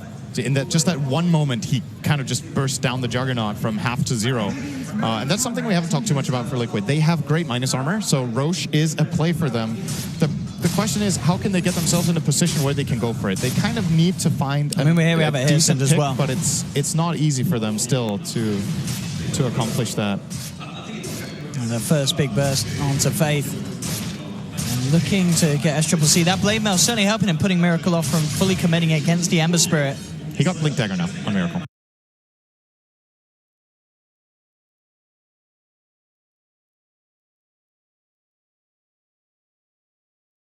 With the Blink Dash, so if he can start to find these pickoffs, and certainly as we mentioned before in this game and in game one, having that Matumba Man Spectre to join the fray as well. I think the target now for the way to play this for Liquid in fights is that Miracle tries to blink and burst the Warlock. If he gets a chance to do that before Golem gets dropped, they suddenly have a fight that can play on multiple angles. Oh, there's a duel. They found themselves the Spectre here. They won't get the dual win, but they get themselves the kill. GH also rolling in once again, a little too late. It's going to be a bit of a bonus prize for SCC as he picks up the double kill. As Newbie get themselves Matumba very quick after a little bit of a shining hope was shown for Liquid as they've taken down the Jug. Lane Miracle. Oh, he misses the Melt Strike. Doesn't get the initial armor reduction. Anyway, but could have been good damage. Okay, so the point I was trying to make earlier was if you compare, maybe we have to wait. This could be painful for Liquid. Miracle has to get the hell out of there. Liquid are actually in a really, really bad position here. They've just been scanned out as well. Mind Control needs to TP away from this probably. Miracle. Oh, he's going to start hitting the H's. Newbie, they're aware that he's around. Kaka finds the initial opening with the Burrow Strike. Haunt will be used. They'll root up Miracle and TA is out. Brought down immediately. Carry offering dropped onto 2. They've got the duel onto Matumba. They get both of the big boys. Miracle and Matumba taken down as Newbie go for a beautiful long wraparound from the river that catches Liquid entirely off guard. I think now I can make finally. So the thing I was thinking about in this game is that Liquid are playing a greedy lineup. They need to play slower. And this is where a team like IG has looked way better to me, like in understanding what their lineup can and can't do, should and shouldn't do in the game in order to succeed. Liquid are taking these fights that are so risky and so difficult. Like, again, risk-reward is just not favoring them. There's a buyback from Miracle. They want to go in for some sort of a big play. GH rolls through, but the Roshan's already falling. U9 picks up the Aegis. GH, Gravedug trying to get himself out of there. The Doom will manage to bring down Ember Spirit. In return, U9 pops the Omni Sax. They've actually managed to break the Aegis immediately. Faith gets taken down by a Bell Strike. This buyback from Miracle could just hold Liquid in the game. They'll look towards U9, who goes for the blade through escape, but the bell is too much. Miracle's not done. He's angry. He wants more. He wants blood. Miracle should get the fourth kill here. Surely KP can't play as well as he can, but it doesn't matter. It's good enough for Liquid. They get the triple kill. Big call to get the TA back in the game, but it absolutely pays off, Sin. It does pay off, but it's not as big a win as it might look like. The problem is the TA bought back and got all the kills, so he gets like almost no gold bonus because of the buyback punishment. But it's a good play in the sense that they get rid of the Aegis. And it's a lot of XP. It's a lot of experience. They get rid of the Aegis that would have given Newbie an advantage here. So definitely, I would agree it's worth it. For sure to go for this, especially like you said, the experience. You can also check the gold graph. It is a win for Liquid for sure, and they desperately need something like this where they just finally get one fight on their terms, where they're all in a good position to go in together, catch the right targets off guard. And again, the enemy team is in the Roche pit, so here they have favorable position. This is the first fight of the game that Liquid are choosing where they will have an advantage. I think it's the first fight of the series, Sid. Yeah, maybe actually. They had a couple of good fights in the previous game. It was just they were just too far behind, but like they at least took them on good terms. The draft just put them in a pretty weak position in the game overall, I would say. But here, taking a good fight in the Roche pit, and Miracle coming up big. He is working toward the BKB. There are still counters to him. The problem, this is another strength of Legion Commander, is the taunt that pierces everything. You can, apart from Linken's obviously, the fact that you can go Blink Blade Mail and kill an enemy carry. You can have a lot lower net worth than them and still kill them just by having them kill themselves. The problem is Refraction is actually kind of nice against it, so they need to try to break Refraction first with Ember, and then Legion can solo him right off. It's not too easy, but another play that will be available to Newbie just now, and they're actually going to smoke right away with this Blade Mail reveal. Let's see what they can get here, Newbie. They are not happy with that last fight. with them. This could go bad for Newbie in terms of numbers. They're going to There's Kaki gets a huge epi. That's the question. Jumps in, immediately bursts there, but the Grave's in time for Kuro. Will buy some time from a two-man. The three-man chaotic offering comes down on their heads. They have lost KP as a 1-for-1. Miracle jumps forward. Will make sure that Liquid do end up taking the trade, and this has got to be worrying for Newbie. They look to take the fight. They do get the Spectre kill, but they've given away 2 lives. Maybe even more Faith charge for the TP out. Will Miracle have enough burst in time? Or, I mean, that's going to hurt him. I don't think it's going to kill him, Sin, but it's certainly going to give him a bit of a headache. Let's have a look. Let's have a look, Faith. He's shrining up. He's terrified. Oh, it missed. Oh, it just... Okay, it missed. Oh, big kill, though. They'll say that instead. Focusing on the important things here, Owen. Yeah. Good stuff for Liquid. This time around, in my opinion, Newbie are going for a difficult play here. They have the Juggernaut top. Liquid has this information. They can see him on the map. So the moment Newbie engage on them at their tower with 4 heroes and try to kill the Spectre, because of the perfect positioning of Kuro for that Grave, the entire fight was delayed so long that Liquid could just beat them in the 5-on-4 there. And not bringing Jugger to the fights, in my opinion, is just a no-go. If you want to go for a skirmish, sure. But this was a 4-man smoke next to a tower with only Spectre showing. They have to know that there's protection for him. And also kind of for Liquid as well. I'm sure they'll be looking for as much positive as they can. That was a fight where Matuma was taken down, but he already had the relic, so there wasn't a huge amount of gold loss for the Spectre. He's already hit that first big hurdle, albeit, of course, it is still at a later stage than he would have potentially hoped, 24 minutes in. It's not ideal, but the difference in this game, in my opinion, is that Miracle is having a better time than he was in the previous game. Miracle's starting to get into the groove that Liquid need him to be in. Yeah, and Kuro is also having a significantly better game. I think his Dazzle in this game has been almost perfect. He's been playing a great game. Clutch Grave there in the last fight. He has had a couple of good heal bumps with the minus armor. His itemization, I completely agree with. The start of his laning phase, I completely agree with. Very good plays from him and Miracle in particular in this game for Team Liquid. They will be conceding this top tier too, but it could buy them just the time they need to get this Radiance from Matumba. And in this game, it's pretty different. I think the Radiance is a lot better in this game compared to game 1 because this time there's no Omni Knight. Absolutely. On the Radiant side, and I don't even think they have anyone building the pipe builder. No, there's no hood or pipe being looked towards at the moment from Newbie. A lot more damage kind of come out from this Radiance. Bad news for them, however, Ember has Linken's, and Blink is close by as well. He will more or less be able to just pick his target and go to town. The only thing he needs to be a little bit careful of is that he doesn't burn all his remnants and then gets jumped by the TA. That could get scary. But yeah, I just love this Blade Mail pickup from Ember this game, actually. The 10 int, the ability to deal damage back with only Doom really countering you, and the armor it gives against TA are all really great benefits here. Something we've seen as of late being more popular in Ember is getting Shivas. I do think we could also see that come out from SCC later this game. The armor would be beautiful against Miracle. Armor against Miracle. Armor is also pretty good against the Spectre. I mean, it's not perfect, but it all adds up. The Shiva is really, really nice against a hero like TA who needs to move consistently and stay on target. Speaking of which, bottom lane, Kaka. Very quick reaction there. They do spot him out, but no way to that cancel was the TP. So fast. He was sensing it. That was some spider senses in that one. See, the next play for Liquid is, as you mentioned, Radiance is what they want to be finishing, and indeed, yeah, it's picked up. They have the ults at their ready, but so do Newbie. I mean, is it a case if you're Liquid, do you need to be active in hunting, or is it now just waiting for Newbie again to go for these plays where you can turn and punish them? I think you try to fight, actually, as Liquid now. You want to activate and use the Radiance now that it is peaking as an item, and they're exactly looking for that. They're going to Doom the Sand King. He is super dead here. They don't even need to use Haunt for this play. Liquid taking advantage of good warding here. Kuro with a good aggressive ward. This time they have the information they need to make the play. At the same time, they're pushing in the bottom lane with Templar Assassin, so putting out the pressure here against Newbie. Haunt available, so I like this play a lot from Liquid that they stay in the jungle. They know they have better vision. This kill is big if they can get in on a CC. They need to break the Linkens, however. Not the easiest task. With the Doom already used as well, it's still very hard. They'll find Faith instead. And of course, this will move the Spectre Matuma into a position to continue to push. He's actually going to go back up top and put some harassment down onto KP, who is very quick with a TP out of there. SCCC, oh, he's even quicker and smarter on the mine with the bots to the top lane. Realizes Matuma came back on his own, and SCCC, he's a smart boy. He immediately punishes that. Is Tanking going to complete this? He actually is. He's going to go in for the Tusk here. They know Spectre cannot possibly connect to this fight, and they're just going to try to get as many kills as they can, which looks to be 1 at the current time. But GH, nice blink. Well, okay, not so nice, but he didn't have a choice. So KP will get the dual bonus out of that one as well.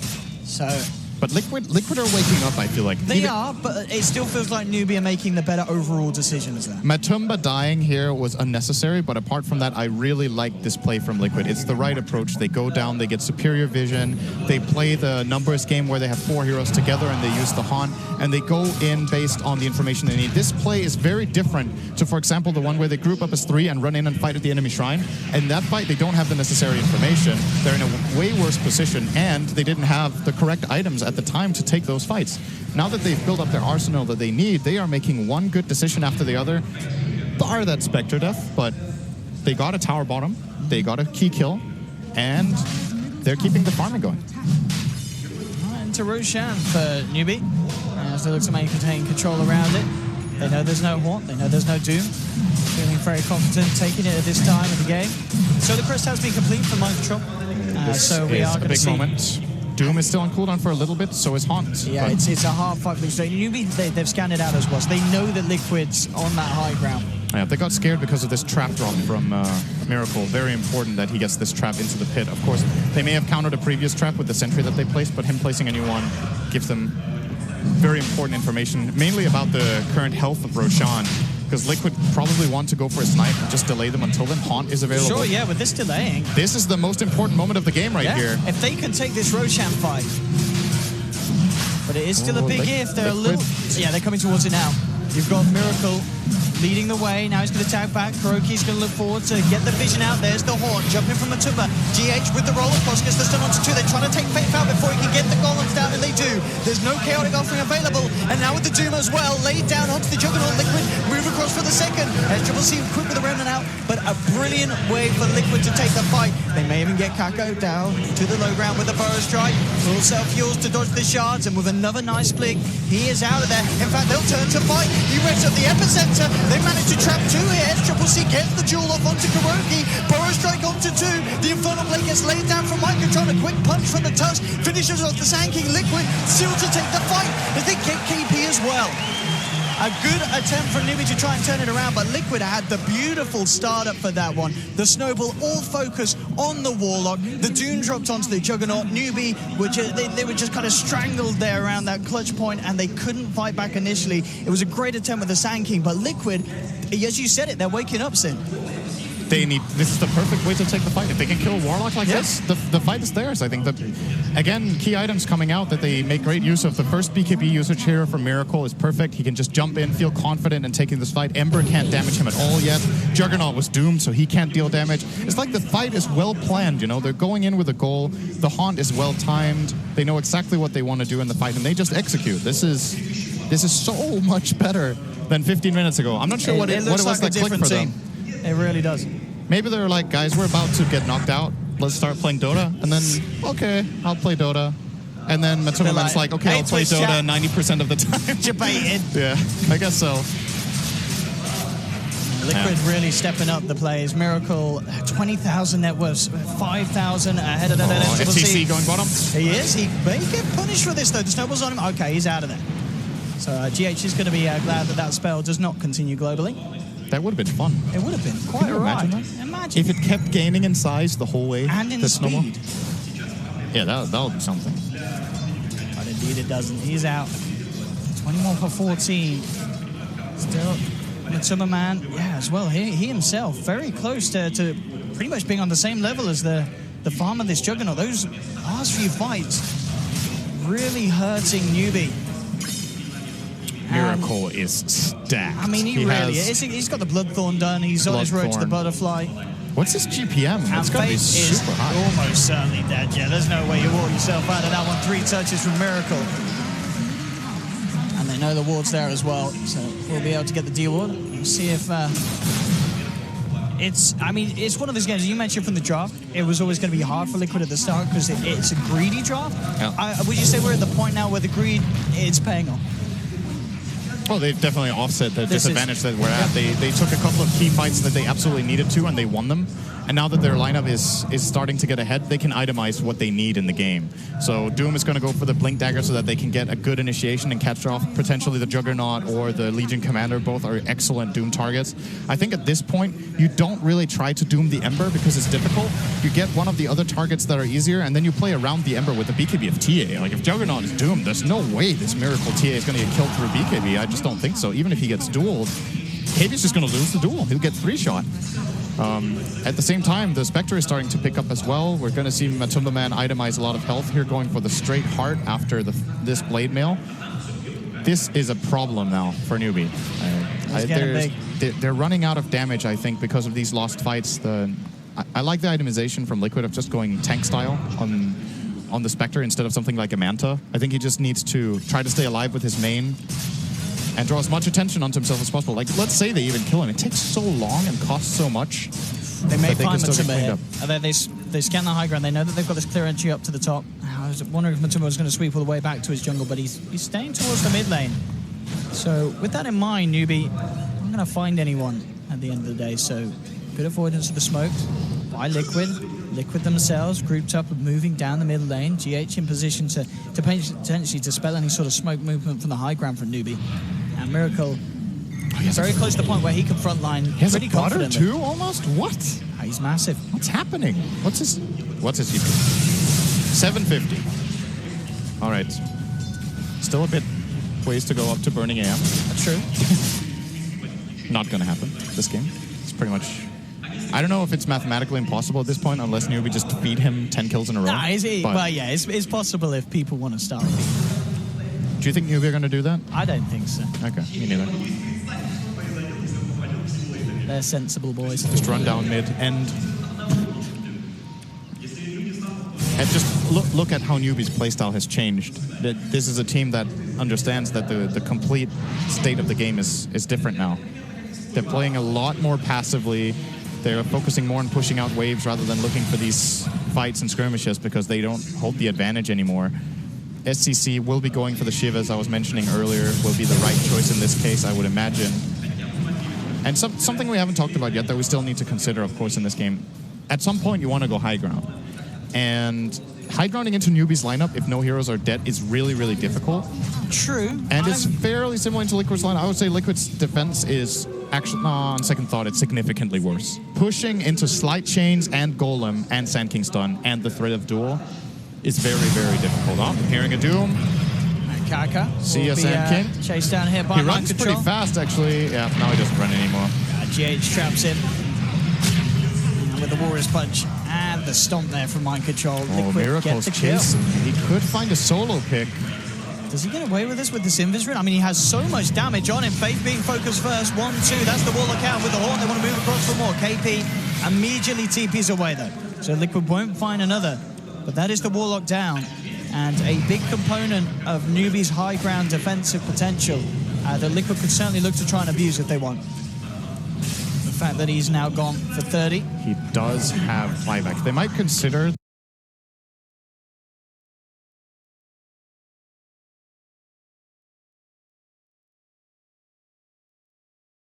try to go in and just get out a little bit out of position, they're going to lose like 3 or 4, even 5 heroes. Without Haunt, it's still really tricky for them. This is a big item though. Matumba Man, 20 armor, 3200 health on Spectre, starting to prepare his Manta style as the next item. And Liquid must feel a lot more comfortable right now. Now the game is in a state where just farming more on their cores, taking it easier is just fine and favorable for them, probably even. Push out the waves, keep getting items. And also, Dazzle is a really good support late in the game. Like, the later you get into the game, the more important armor gets relative to other things. It's generally, super late game is very often about armor and hard lockdown, just EHP and hard lockdown. Dazzle Weave plus Grave is one of the best support combinations you can have in the late game as spells. So, Liquid, just take it easy for now. And what are Newbie going to do? So I'm a bit uncertain what the play is for them right now. I think they might want to try to play the same style and just wait for the Roshan fight and try to win this one. And if Liquid wants to high ground them, they will gladly be waiting for them at the front door. But they should be losing this game at every minute in terms of economy. This is, of course, one of the advantages of Doom. He's able to... Well, these two members of Newbie could be in trouble here. Kaka leading with the Burrow Strike. They'll be used to hold one back, but Mind Control's in there with the Blink Doom. They'll put the Horn as well, see if they can find a bonus. They won't get anything more than just the one. Still, it's another kill for Liquid as they really close the gap. And, well, in terms of network, just lead massively ahead. SCCC pushing out the bottom lane. Should be quick to get himself out of it. And Dino catch on Matumba. But yeah, as you mentioned, Newbie really are going to be thinking about all the possibilities that they can pull off to get themselves back on top of this game that they were very much so up on top.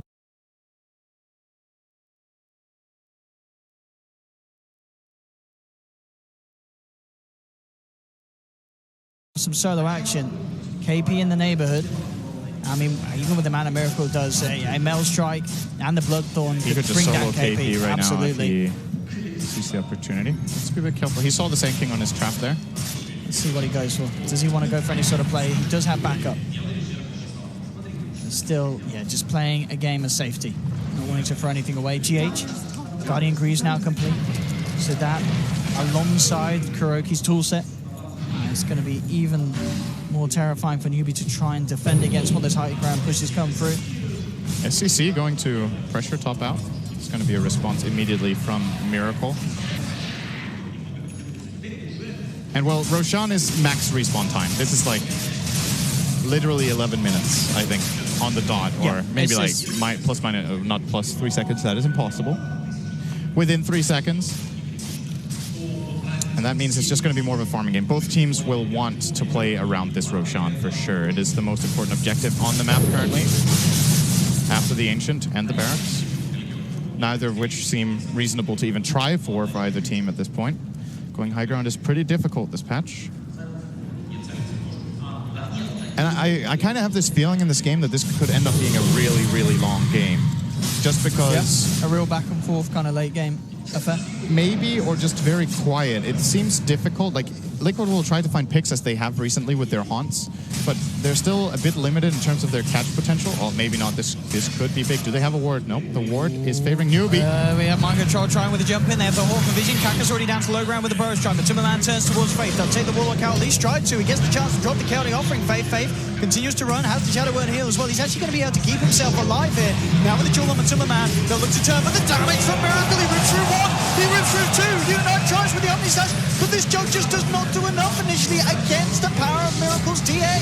They'll try and slow them down, Faith, from the high ground with the upheaval, but it's Liquid getting the triple kill on Miracle. Newbie forced back up to the high ground. Miracle, is he done yet? No, he's not. Jumps forward. Look at these meld hits. He crits down the Juggernaut. Ultra kill for Miracle. The war is pushed through onto SCCC. Faith gets brought down. They found themselves a fourth. Triple C stunned up. Remnants out, Remnants back in. Miracle incredibly low. They have to get themselves out, Liquid, but they will do so with ease as the Grave and heals there for KuroKy. Change coming through Miracle, ticking down lower and lower. Oh, Very he minimal is life. so low. Again, these heals keeping the team alive and together. High ground, Kaka has managed to catch out Mind Control. Miracle questioning whether we can go back in on this one. Has to refracting charges up, looking for a target. There it is, jumps in, gets Kaka down with the 1-2. Another kill for Liquid. And certainly Newbie are just getting broken apart. That's so far, this has been like a 6 for 0. Just when I said that this game could go late, Liquid find a perfect opening. Just by virtue of getting all this vision out of Haunt, they can find the key targets. And Warlock just dropping his Golem and his Fatal Bonds with almost zero effect by getting caught out every single time by the Spectre is so important for Liquid. And if you're Newbie, you have to pay more attention to your positioning with this lineup. The Warlock needs to be protected somehow. If Warlock is out on his own, gets haunted on, he dies. And they can't afford it anymore. The next fight, there has to be a better Golem and a better Bonds. But the next fight might not. It might be too late. Miracle is absolutely out of control now. 32,000 net worth. Ahead. It's, you know, something that we mentioned at the start. They needed Miracle to have this sort of a game, Liquid, and he absolutely is. The Horns back up. Miracle with a BKB straight in the shards. Traps them all. They bring them down low, but the jewel's there for KP. It doesn't matter, though. The damage is just too high from Liquid. The physical rips them to pieces. GG is called, and we're going to a game 3. Miracle, with the performance that he needed to pull out on this main stage, will manage to take the victory against Newbie. What a performance. Great team play from Liquid. A slow start like we saw in game 1, but this time Liquid managed to make the greed payoffs in. I think if Liquid take the right things out of this game and identify what mistakes they made early on and how they can prevent them, this third game could look really, really good for them. I'm very impressed with how they managed to come back after a series of misplays. It looked like they were just going on tilt, making one bad decision after the other, going for impossible plays. And then they find like that small opening, just a little bit of a play that brings their Spectre back into the game, that gets their TA ahead in the game, and more importantly, just seems to bring them together and make them play as a unit. They just needed a bit of, it seemed like they just needed a bit of success in the game. And they just rode off it beautifully. I mean, Miracle obviously has the numbers at the end of the day, but it was just the way that the team played around him. KuroKy, some incredibly clutch saves and heals, mind control time and time again, and with the Dooms getting the opportune target, we're starting to see why Liquid are so comfortable with picking this up and putting in the offlane. And Matumba, you know, it's again struggled a little bit in the laning stage, not as much in game 1, but he got his items. It was this big presence in the fight, this haunt that kind of sent Newbie into a bit of a frenzy. They didn't really know how to react, how to turn. They were forced to just kind of cast Chaotic Offering whenever they could, and it wasn't enough, despite how well Newbie played in the early game. And I feel like a really big difference in this game was how little they got out of the Juggernaut of U9. And I think the primary reason was they couldn't activate him in a similar way to the previous game where they had the Shadow Fiend to couple with him. This time it's an Ember. It's very and different. If you push towers like that, the dynamic is completely different. Juggernaut didn't get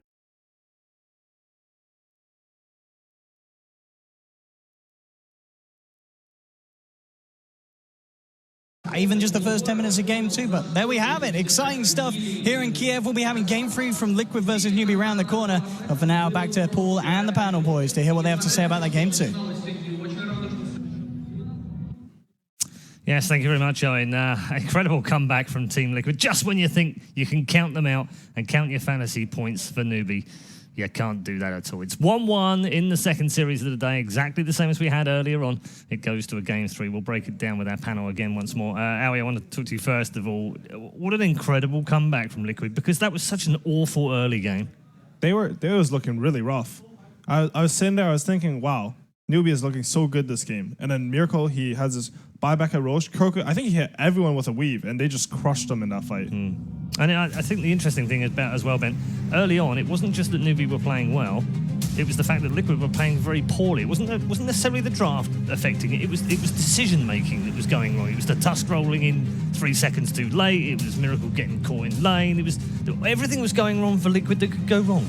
It was, and then even in this fight, but then my man haunts in and just dies, and they did not need to feed away 2 cores like that, and things were looking very grim. It was 16-2. I know, 20 minutes into the game, 16-2, and you think, well, how do they come back in this? That first Roche fight, and as AUI said, Miracle, like he was an absolute beast. He managed to stay kind of at least parallel in terms of farm despite the kill score, which I think is a key thing that TA at least allows you to do. So despite how bad things can be going, all it's going to take is one good fight where you get that key initiation off and you get a good blink meld strike, get a kill. They kept killing the Warlock at the start of the fight. Yeah. Stop that kind of offering coming into play, and that really worked wonders for them. Yeah, the Dazzle owned. The Dazzle pick was in that really last fight good. we just saw. He had a sick grave. That Miracle might have had the highest single impact of a player of any game I saw this tournament, but that was probably the best Dazzle I've seen in a long time too. Definitely. Everything was clutchable at Dazzle. The weaves did so much damage. Do you think LC's a little overrated? I don't know. It's hard to say because I feel like people pick LC for its laning prowess, but in this game the Spectre free farmed. So.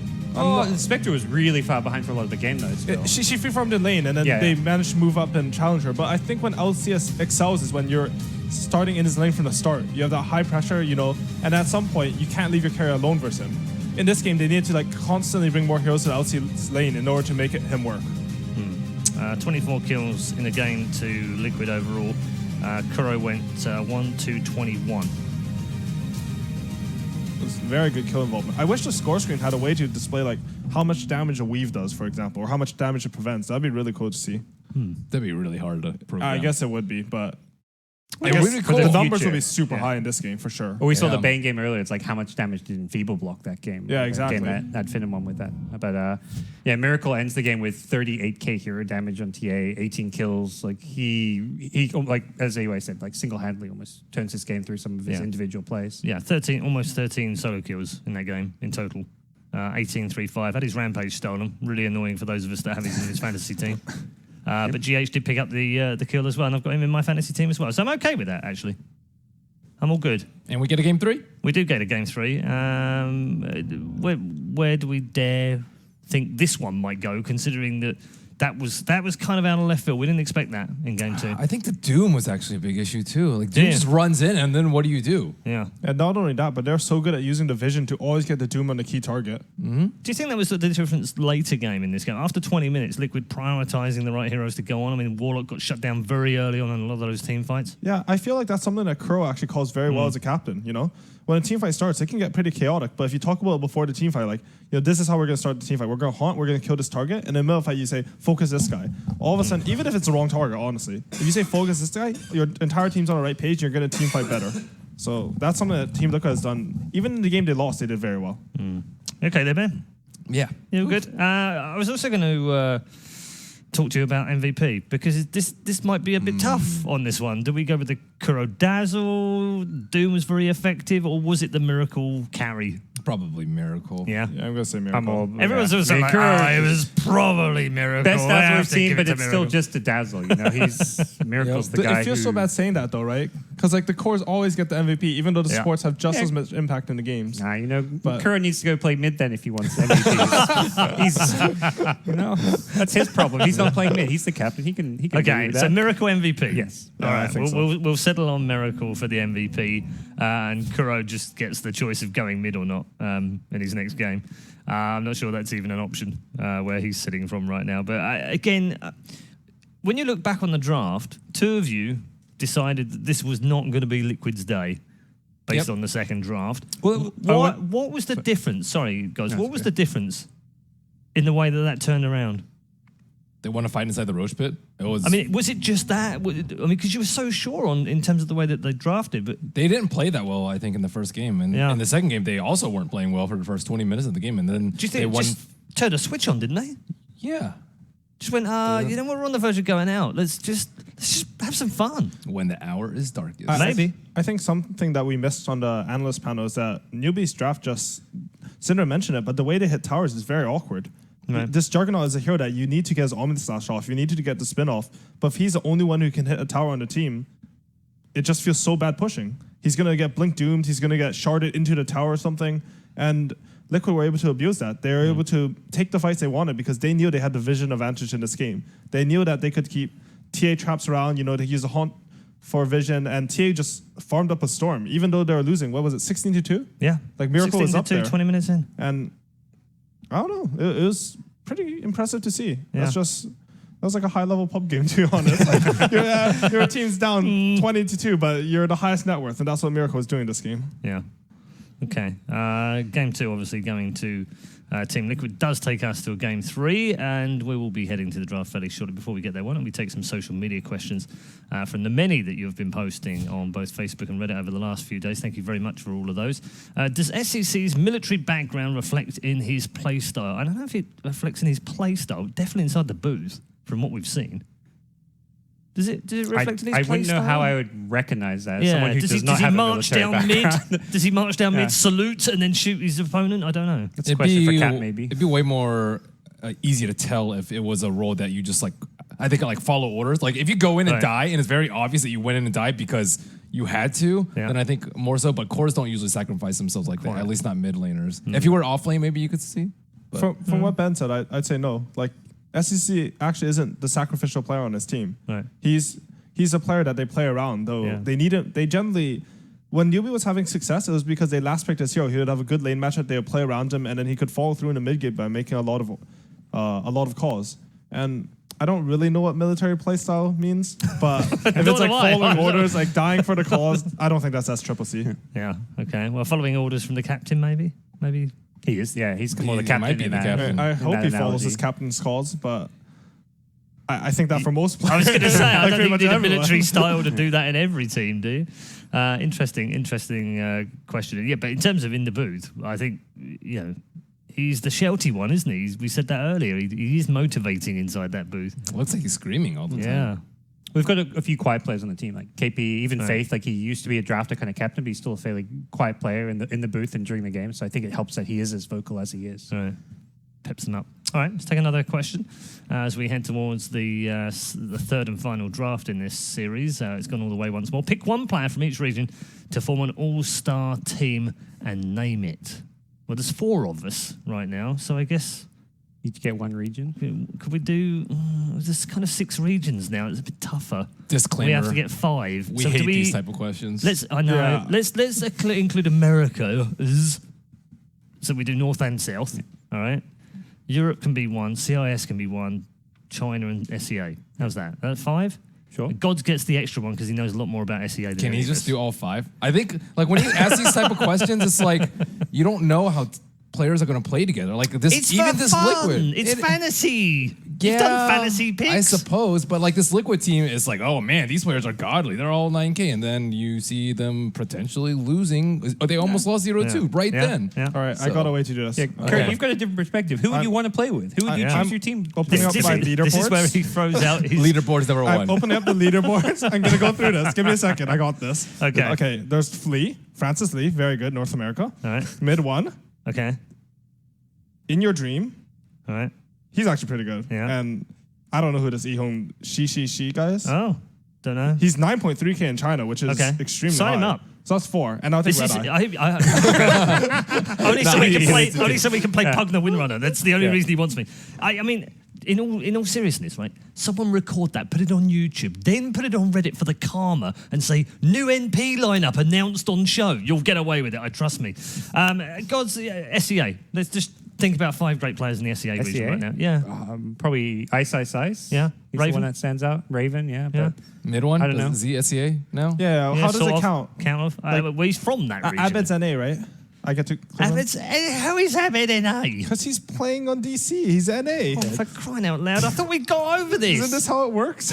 And they will claim anyone they can to look good. We haven't got over this, Paul. So how many NA players are here again? Is it 5 It's or at least something? half 16 times 5. That's how Right, okay. Anyone that wins. Okay, so 78 NA players at the Kiev Major. I'm either not good at maths or there's some rule in there somewhere that makes everyone an NA player. I don't know what. Anyway, enough of the nonsense. Thank you very much for the questions. Do keep them coming. Would love to hear more as we go through the day. Let's look ahead to draft number 3. Ben, what do you want from Newbie to counter this comeback from Liquid? You don't want to give them too much momentum to get away with this. I think I like what Curtis mentioned about them being able to hit towers. You don't feel like they have much push? Not versus their lineup, because Jug can't put himself in a position. He wants to be there to follow up with a healing ward once Doom comes out, and then go in with Omni Slash, right? And he was not able to do that. Yeah. And Ember really couldn't go in there too. I feel like a large part because of the Doom. From Liquid's side, we talked about them having 3 very, very greedy cores, which didn't need to randomize, but it certainly Could looked have, like though, it didn't should it? have. Yeah. Yeah, so And it's been 2 greedy picks in a row. yeah, but the late game secured, right? It's really hard to break high ground. So if they don't have a good tower hitter, you can get away with that. But if they do, maybe you can just go like 2.5 or a big playmaker on the 3. As you can see, they're coming back out to the booze right now. I have to say, they look in a much better mood than they did at the end of the first game, that's for sure. Weight lifted off the shoulders, it seems. So I just want to say, like, Liquid's been picking these greedy lineups. Newbie's been seeing 2 greedy lineups in a row. I think there's only 3 real ways you can deal with greed. The first one is you can get a lot of pick-off, so that when they're being greedy, you can kill them. The second one is you can push them down. And the third is you can simply out-greed them. I think for Newbie, I'd like to see a combination of the first 2. I think that Newbie's lineup, like, they had a lot of team fight last game, but if you don't have any way to force these fights, like Ben said, if you don't have this push to force these fights, then they're just going to dodge you. And then they're going to wait till you're in a bad position and they can take the fights on their terms. And playing Dota like that, it makes it easy for a team like Team Liquid to play. I think you want to make Team Liquid feel uncomfortable. I think they have a style that they're very good at. You know, they'll play Naga with some Legion Commander, will pick you off using the split push and pressure. But they haven't looked as solid playing any other style than that. So Newbie should throw them off the game. So you think they should get in their face, a bit like Mouse did against IG right from the start? They really got under their skin? Yeah, I think so. Newbie's shown that their early game has been much better than Liquid's. It's really like in the mid game when you're farming and picking people off that Team Liquid start to shine. And I think the easiest way to beat something good later on in the game is just to make it so it never happens earlier. Right. Like Death Prophet from Team Secret. Sure. I like that a lot. And I think they should continue to use Team Secret strategies because they are one of the most successful teams in the tournament. And they employ a wide variety of strategies. And when they see a lot of greed like this, they will just push you down in 20 minutes and you'll be like, we went too many Midases or we had too many greedy heroes or something like that. I'm not sure if they're that adventurous to do so, but I think it could. Do you want to do it in your potentially last game? The thing is, it's not far from Newbie style, right? Like game Definitely one, I would say game one, they had a pretty, if they could not push, they could not win that game. That's how I felt. They had decent heroes, but their heroes needed the map to open up by pushing these tier 1s and tier 2s. So maybe not as all in as like we're saying on this panel right now, but they definitely need something that push pressure on Liquid. Looks like Sir Action Slacks has gone all in with the crowd right now. Is he signing stuff and grabbing some photo with the fans down there? It's good to see. And plenty of fans in the audience as well for Newbie.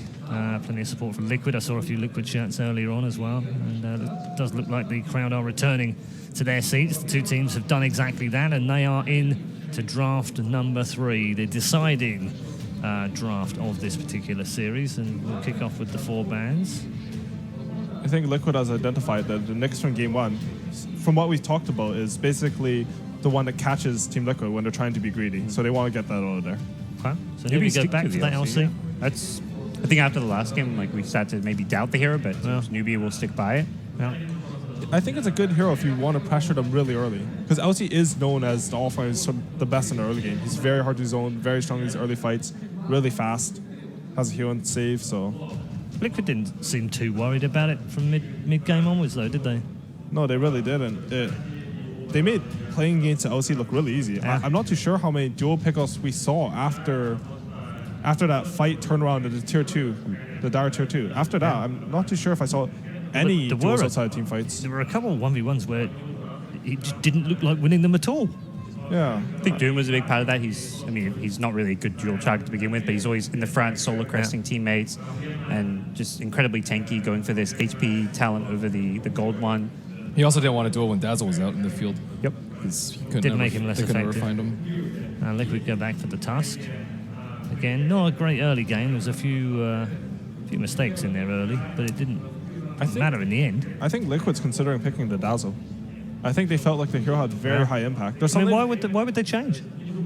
Because drafting your 2 supports like that is a little risky. Ooh, I like it. They knew it was going to get banned second phase. The first 2 games it got banned second phase. Yeah, I think they know it's pretty good. In my opinion, it's really good versus Legion. You get the Invisibles for scouting, you get the Howl as a save, and dueling a Lycan is pretty scary. Plus, if you give him dual damage, he hits really hard. It's really that like small like best of 3 drafting metagame where you see hero banned twice in a row in 2 games. You know it's going to be banned a 3rd game in a row, so you've got to pick it now if you want it. Even though you mentioned the Dazzle, really impactful. The Doom, they played it twice in a row, but they decide Lycan is more important than those 2. Yeah, I love it. There's also something to be said for just not drafting a strat that you won with against a team twice in a row. Yeah.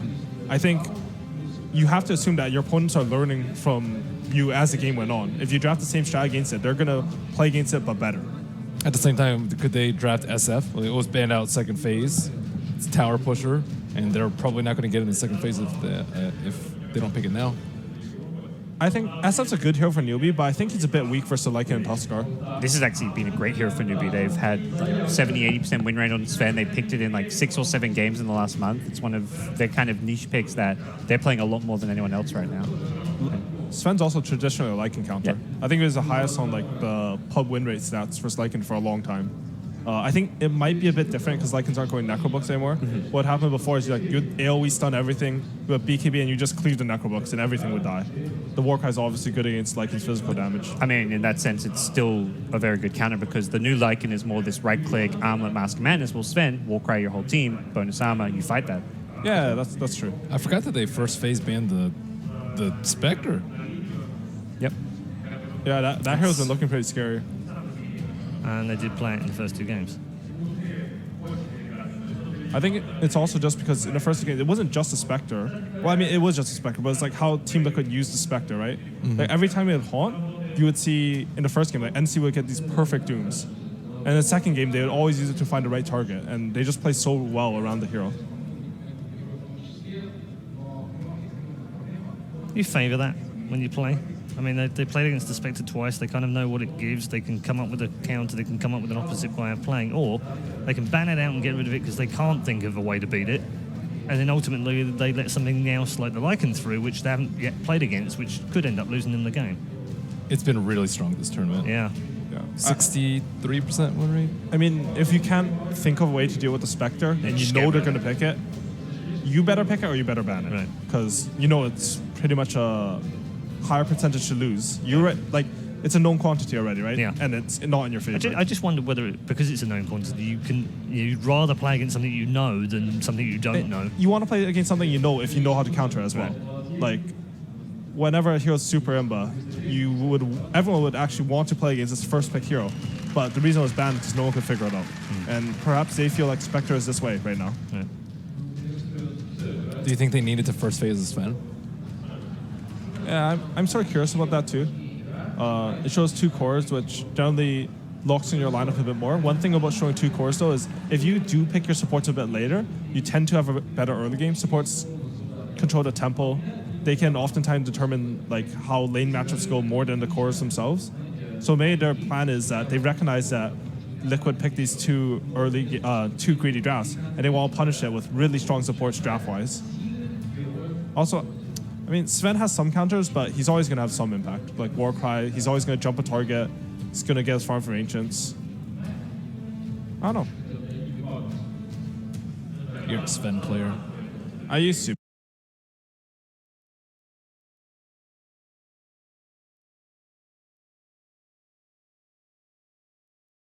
Die. We talked about the Wyvern That was earlier hard, on. man. That was a bit harsh. We talked about the Wyvern earlier on. There's a potential that might come out. Very in good these Sven games. counter, very good Legion counter. Yeah, direct counter to 2 heroes you see right in front of you. So, The one thing I will say is that Liquid's tri-lane looks a bit on the weak side. yeah. Would you rather have seen Dazzle than the Wyvern there? I mean, Dazzle is a very similar role to Wyvern. Both give obviously resistance to physical damage, but one's a bit better in the lane. I'm not sure. Maybe they just didn't want to run Tuskar Dazzle again together. I personally would have really liked the Dazzle. I think he has really good synergy with Lycan. The one thing that can be said for Winter Wyvern, he's really good against newbies heroes, but I don't feel like he's particularly strong with Tuskar and Lycan. I think he's way better at kiting than Sven, though. That is true. I think it'll just make Sven's life a lot more miserable. Dazzle's like, if you don't get the weave, like Sven's burst is very, very quick, right? If you don't actually get the weave down, you're screwed, and it's a lot of AoE damage. I think with the Wyvern, you could just ult Sven, BKB or not, you're still going to be. That's actually a really very good effective. point. When I play Sven, like number one thing for any Sven player, something through BKB. Don't want to play versus it. Yep. It's awful. Well, there's the protection for this Sven. He jumps in with a BKB, God Strength. He's no longer getting cursed if Wyvern's silenced. That's a really strong pick. When you have these single target jumpers like Legion and Sven, that you need their single target jumps to work, you either have to have something like a Warlock to follow up on them, or you need something like a Silencer, which just ensures that it's going to work. Time for Battle Fury Sven. Furion. Yeah, do you think we'll get a Battle Fury? Not anymore. RTZ'd? If it goes 70 minutes, maybe? Probably not. That is miserable, though. It is. Oh my it's god. 6 seconds, and just no one will force staff. You're playing a pub, and just no one has a force staff. But I think the pick's alright. Sven's one of the better carries with Sphere on the lane, just because he has very high armor and he can deal with the treants decently well. But I think Liquid's lineup looks pretty ratty already. They already look like they're planning to dodge. They have some very good outspam in both their supports, and they have 2 heroes that can hit these buildings. And sort of, unlike game 1, they have heroes that will, like, if Newbie take too long to push, they'll get their own towers. I mean, it's definitely a better game, I feel, for Ember, though, because you need a hero to deal with that split push, and there's so little catch on Liquid's side. I mean, theoretically, an Orchid build-up for Nature's Prophet could happen, but they do not have good heroes to shut down an Ember right now. How do they force fights, though? They can't hit towers, Yeah, really. I feel a bit concerned it's a bit more of the same thing in game 2. They have no one who really wants to go hit the tower. Sven can hit towers, but he really wants to stay in the back line and wait for a good jump. They need a way to pick Liquid off so they can't split push. Yeah, I'm wondering if they'll pick something like even a Rasta. Can make sure you can break the high ground. That sounds nice. Oh, do you think they'll go for a Rasta or for someone that can kill the NP when he's off doing his own thing, find the Lycan in the jungle? Rasta's pretty good at that. You hit level 20, you get your 8-second shackle. Level 20? Hello? All right, you hit your level 9, you get your 5-second shackle. It's good enough. But also, I think the most important part is I'm not too sure if Newbie will want to play the support duo. Sansa Rasta that's not really what I envisioned from Newbie. I envision Kaka more of these like roamy heroes, the Sand King, these Earth Spirits. Bounty Hunter, the Bounty Reiki, Hunters. Perhaps. Bounty Hunter I would like. Bounty Hunter could be interesting. Just makes every pick off you. Okay, so the Earth Spirit. It's a Kaka hero. It's very good at it. Even more Silence for Winter Wyvern. And Tusk, too. I think Silence is a lot of value here. I'm really concerned about Newbie's lack of building damage, though. I think they have to snowball this game really hard to win.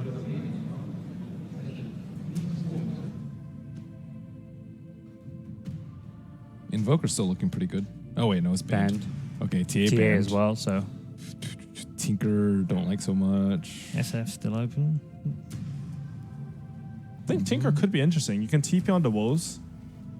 They have Sansa, which is really annoying in teamfights, and Ember to find you, but if Liquid was confident picking into game 1 because they knew something about the hero we didn't. That's true. And they have the Winter Wyvern to save him, too. Yeah. They actually don't have that many ways to kill him through that. Who wins that lane? Ember versus Tinker. Tinker. I guess Tinker wins most. Yeah. Is it that bad, though?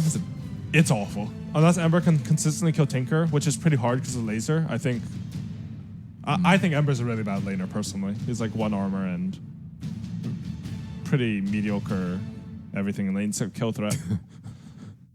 Dare I say the fact that we haven't had a Naga ban? Oh. Nah, they've It's already not got really so that much kind of push, game. though. Yeah, it's not really a Naga game. With is it? Lycan Nature's Prophet, that sounds odd. That's Prophet. Okay. Huh. Well, that was something Ben spoke about in game 1. Yeah, I thought Newbie might take it, though. Yeah. Okay. Might have been on the other side of it, but it is not. That is our draft. Our predictions are upon us. Gods, which way are you going?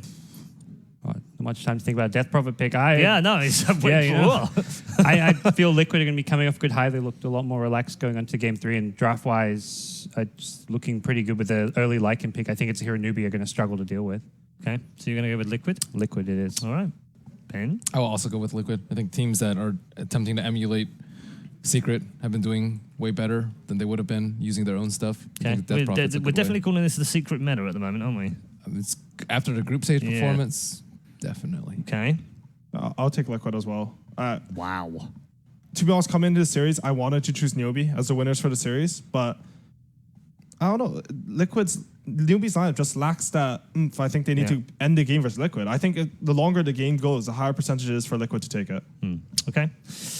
A clean sweep here on the panel. All of them have gone for Team Liquid. Is that the way it's going to go as we head to our commentary team for game number 3 between Newbie and Team Liquid. Let's find out. Thank you very much, Paul. Indeed, game 3 now between Team Liquid and Newbie.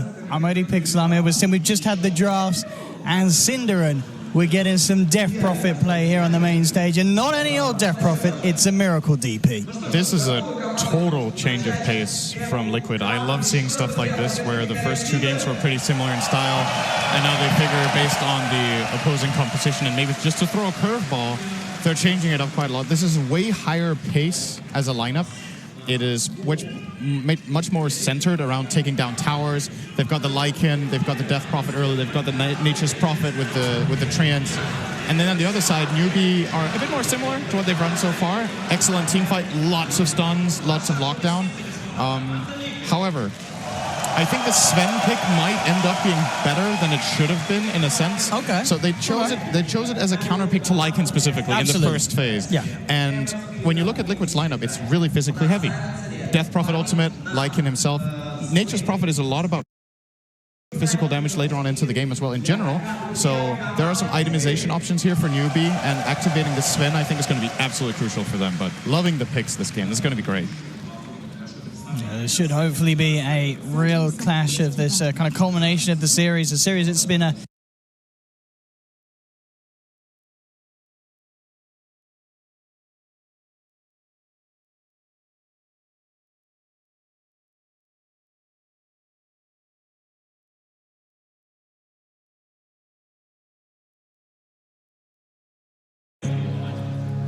See how we're going to kick things off. Top lane, KP. Maybe Young if we could go for some sort of a cheeky play, but hard to do so with Matuma having the backup of Kuro and GH in the lanes. And lane-wise, doesn't look to be anything too out of the ordinary. Everyone keeping their safe lanes to the safe lane and running those solo offlaners. Do you think either of these kind of side lanes, these off lanes, going to have a hard time against the safe lanes of the opponents?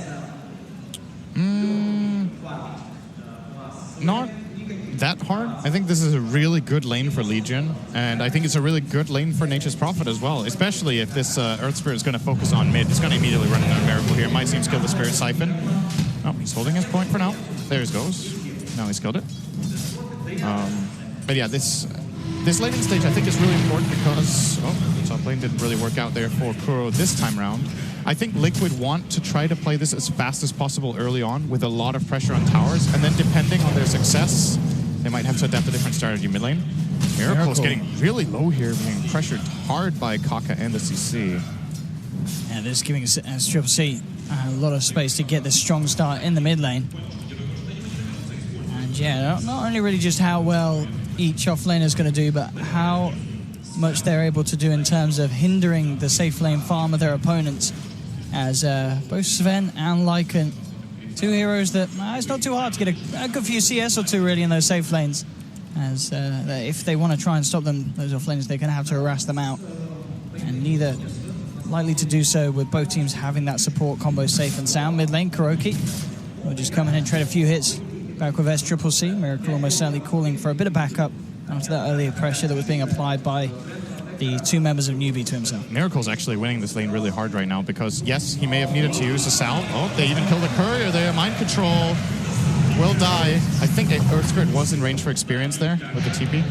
But anyway, what ended up happening here in mid is that they tried to pressure this DP a lot with the Earth Spirit, but as a result, they shared experience on Ember and Earth. And now SCC's level 1 against the level 3 Death Prophet. This is really difficult right now. And I'd imagine, even though, it did look like the Earth Spirit did get the experience, but yeah, that SCCC, he's going to go out and down. That's your first blood for Liquid.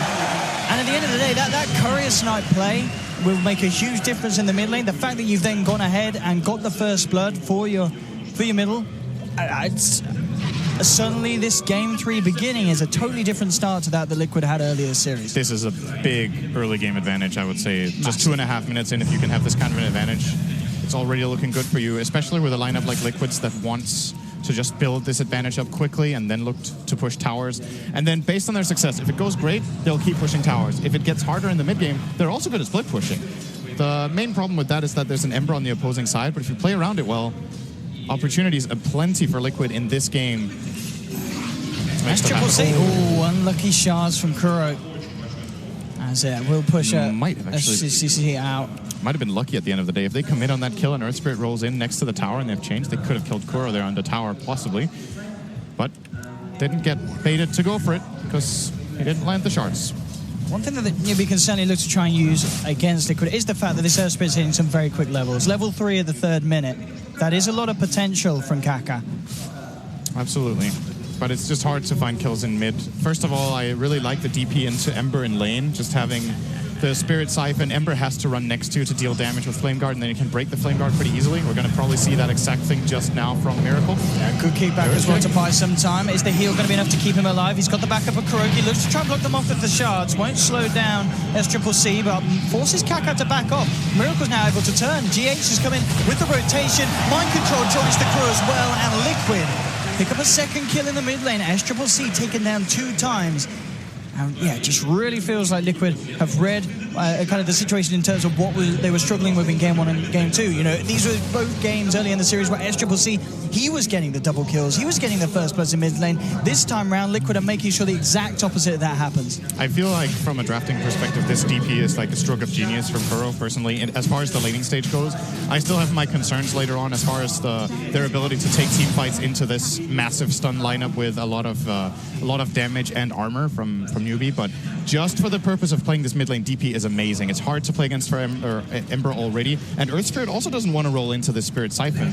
You saw that play. They committed almost everything, and they still didn't bring down Miracle and end up trading their Ember Spirit away for nothing.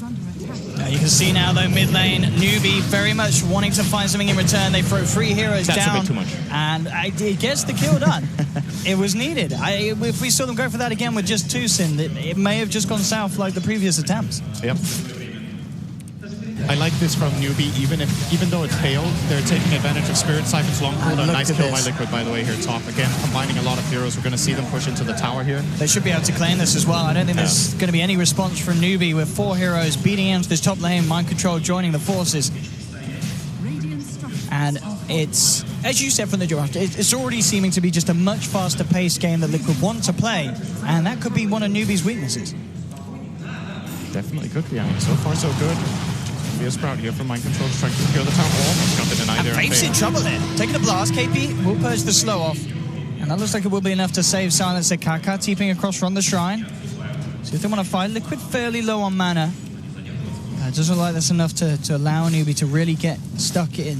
As mid lane, Miracle continues to apply the pressure. Getting some damage done onto the tier 1. Very close to hitting the level 6. Miracle's Crypt Swarm currently completely removes Flame Guard from SC.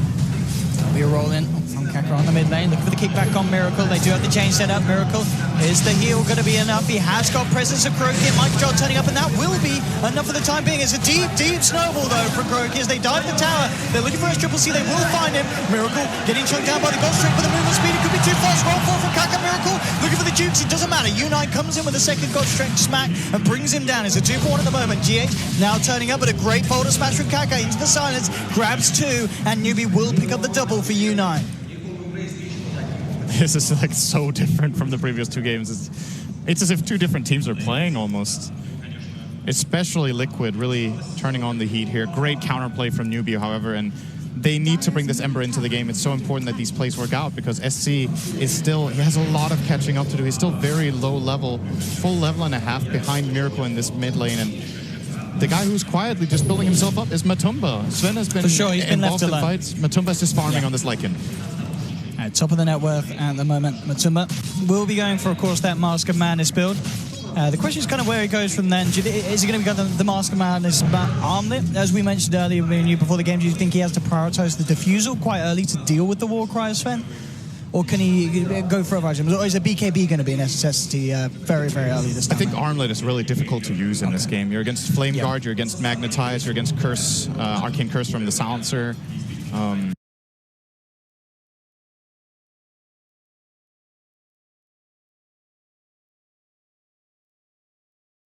On their cores. We might even see one on DP in this game at some point. Curious to see his build as well. There's multiple options here for Matumba. Mid lane, will be pressured a little bit. U9 after coming in for that very successful fight. Using his presence to push down the tier 1. Has got strength back up and available again. Fortification will be popped. Liquid wanting to fight. Matuma ready to lead in here with the ultimate form. Goes straight for U9. Holds it back with a Stormhammer. GH will hit the slow. Matuma man. It's a hard play for him to move up to the high ground for more. The war cry is out. That armor just a little too much really for Matuma to dive in and try and bring down heroes into the cover of at the moment. Good play from Liquid though. They got the bottom tower and they defended their mid tower at the same time. Making very, very good use so far of the Nature's Prophet, in my opinion. KP found himself a little bit of a free action here potentially. He does have a duel. But in fact, the snowball enough to ward him to TP out down towards the bottom lane where they've actually caught out mind control. Quick TP from KP to get the bigger duel win as he brings down the Furion and puts his hold to this tier 2 push down bottom. Now Legion is getting pretty big here. It's level 8, 8.5 minutes in as an offlaner, very high levels on KP. Farm is also looking pretty good for him. And that's something to keep in mind as well. The Blade Mill can be very, very dangerous for both Lycan and the Death Prophet. U9 farming a stack there. He's going to get probably a top of the net worth from this stack, or it's pretty close. It's just shy by 30. Just about to creep out. Those two creeps should do it. At least put him on the same level as Matuma man. And pretty much neck and neck, yeah, now. The slightest of leads, but incredibly close between these two position ones. Both playing Mask of Madness. Want to point out how good Liquid's warding is right now. The ward between the two towers mid and the ward aggressively up top lane has given them a lot of information. It's always great when you're playing with Nature's Prophet if you have deep wards, because if you can predict the enemy's movement, you can be very well prepared to just outnumber them in every turn. And of course, this type of vision makes it very easy to hit the Wrath of Nature as well when it is off cooldown soon for Matuma man. Well, not Matuma man, Mind Control. Mind Control. Mind Control. I don't blame you there. Matuma man, of course, a very formidable as well. Kuro is in no man's land this time around. Very deep round. And KP, does he have the duel up? He does. That'll be an extra bit of bonus damage. Very, very nice for the Legion Commander. Plus 20 already at 10 minutes in. He'll certainly take that. Liquid potentially going to look to try and strike back and catch Newbie off guard. They're smoked up from the high ground. SCCC would be a lovely catch, but he himself, of course, very hard to get unless they land a silence from Miracle, really. Again, is it one of these games with a bit of a lack of lockdown? And as you said, with no skill point, not much at all they can do to trap him. At the least, they'll force down their mid lane, tier 1, being pressurized. Still done a great job. SC is still very far behind. He's currently 6th on the net worth as a position 2. And by quite a large margin as well. U9 for the lead-in, tries to get the AoE stun off the creep, potentially hoping for Miracle. Matuma, nice flank behind the support. Oh yeah, straight in onto Faith on the silencer. Faith still manages to survive. Good bottom smash with Kaka, but the ult comes flying through for the Nature's Prophet. That's one down. Look towards Kaka, gets the magnetize off. Liquid still looking to pursue forward. Newbie back at the cover of the tier 2. Turn around, a huge burst. That will hold Liquid back. How much damage was that overall? It's definitely, I mean, we saw them, even though they picked the Legion first. 1.8k. I mean, it's a strong spell. So. All right. And it's perfect against the kind of lineup that Liquid are running. Yes, they are bound to group up quite a bit. DP needs to come in close to deal damage, so does Lycan. Nature's Prophet's Treants can help amplify it as well. But mission accomplished for Liquid. They got the mid tower, that's what they came for. And now I think the next thing Liquid are planning for here is going to be Roshan. They will be able to kill it pretty quickly. They don't have any minus armor item just yet. I would imagine we will see one on either of the supports getting a medallion. And I'm loving this from Miracle, buying the Hood of Defiance this game. Yeah, we just saw from that overwhelming odds exactly why you need that. One of the answers to one of the counters essentially that Newbie have to the way that Liquid are trying to play this game. Both cores are indeed going for that same build. The Mask of Madness into Armlet. As they both close in at similar rates. Matuma man slightly ahead. And we'll be there shortly. And I mean, with that on top of the Mask of Madness, definitely quick potential for Liquid to try and sneak a Roshan. They certainly also, with this sort of lineup, could try and smoke up and get a kill. They've already managed to get some good map control around the pit with those 2 tier 1s down in the middle of the top lane, limiting the angles that Newbie can approach the pit from. KP won't quite be caught out. They start to move towards him up top, Liquid. Quick TP out to safety, and KP will be fine. Still, though, Miracle has got the Invis rune. Eyes on KP. We'll move up to the high ground. Good tree end placement here from Mind Control. Spots out these two cores, so Liquid know what they're dealing with right now. They saw the TP from Sven. Interesting game, by the way, as far as the graphs are concerned. Liquid with a gold lead, but an experience deficit. And this is, of course, they've claimed 3 towers to the 0 of Newbie.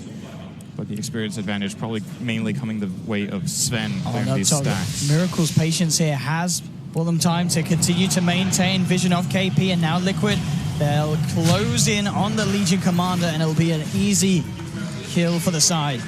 As that's the Legion out, down for 30 seconds. With this time, they could look towards Roche. They definitely could. It's a big kill as well. KP is worth a lot of experience. He's level 11 and a half.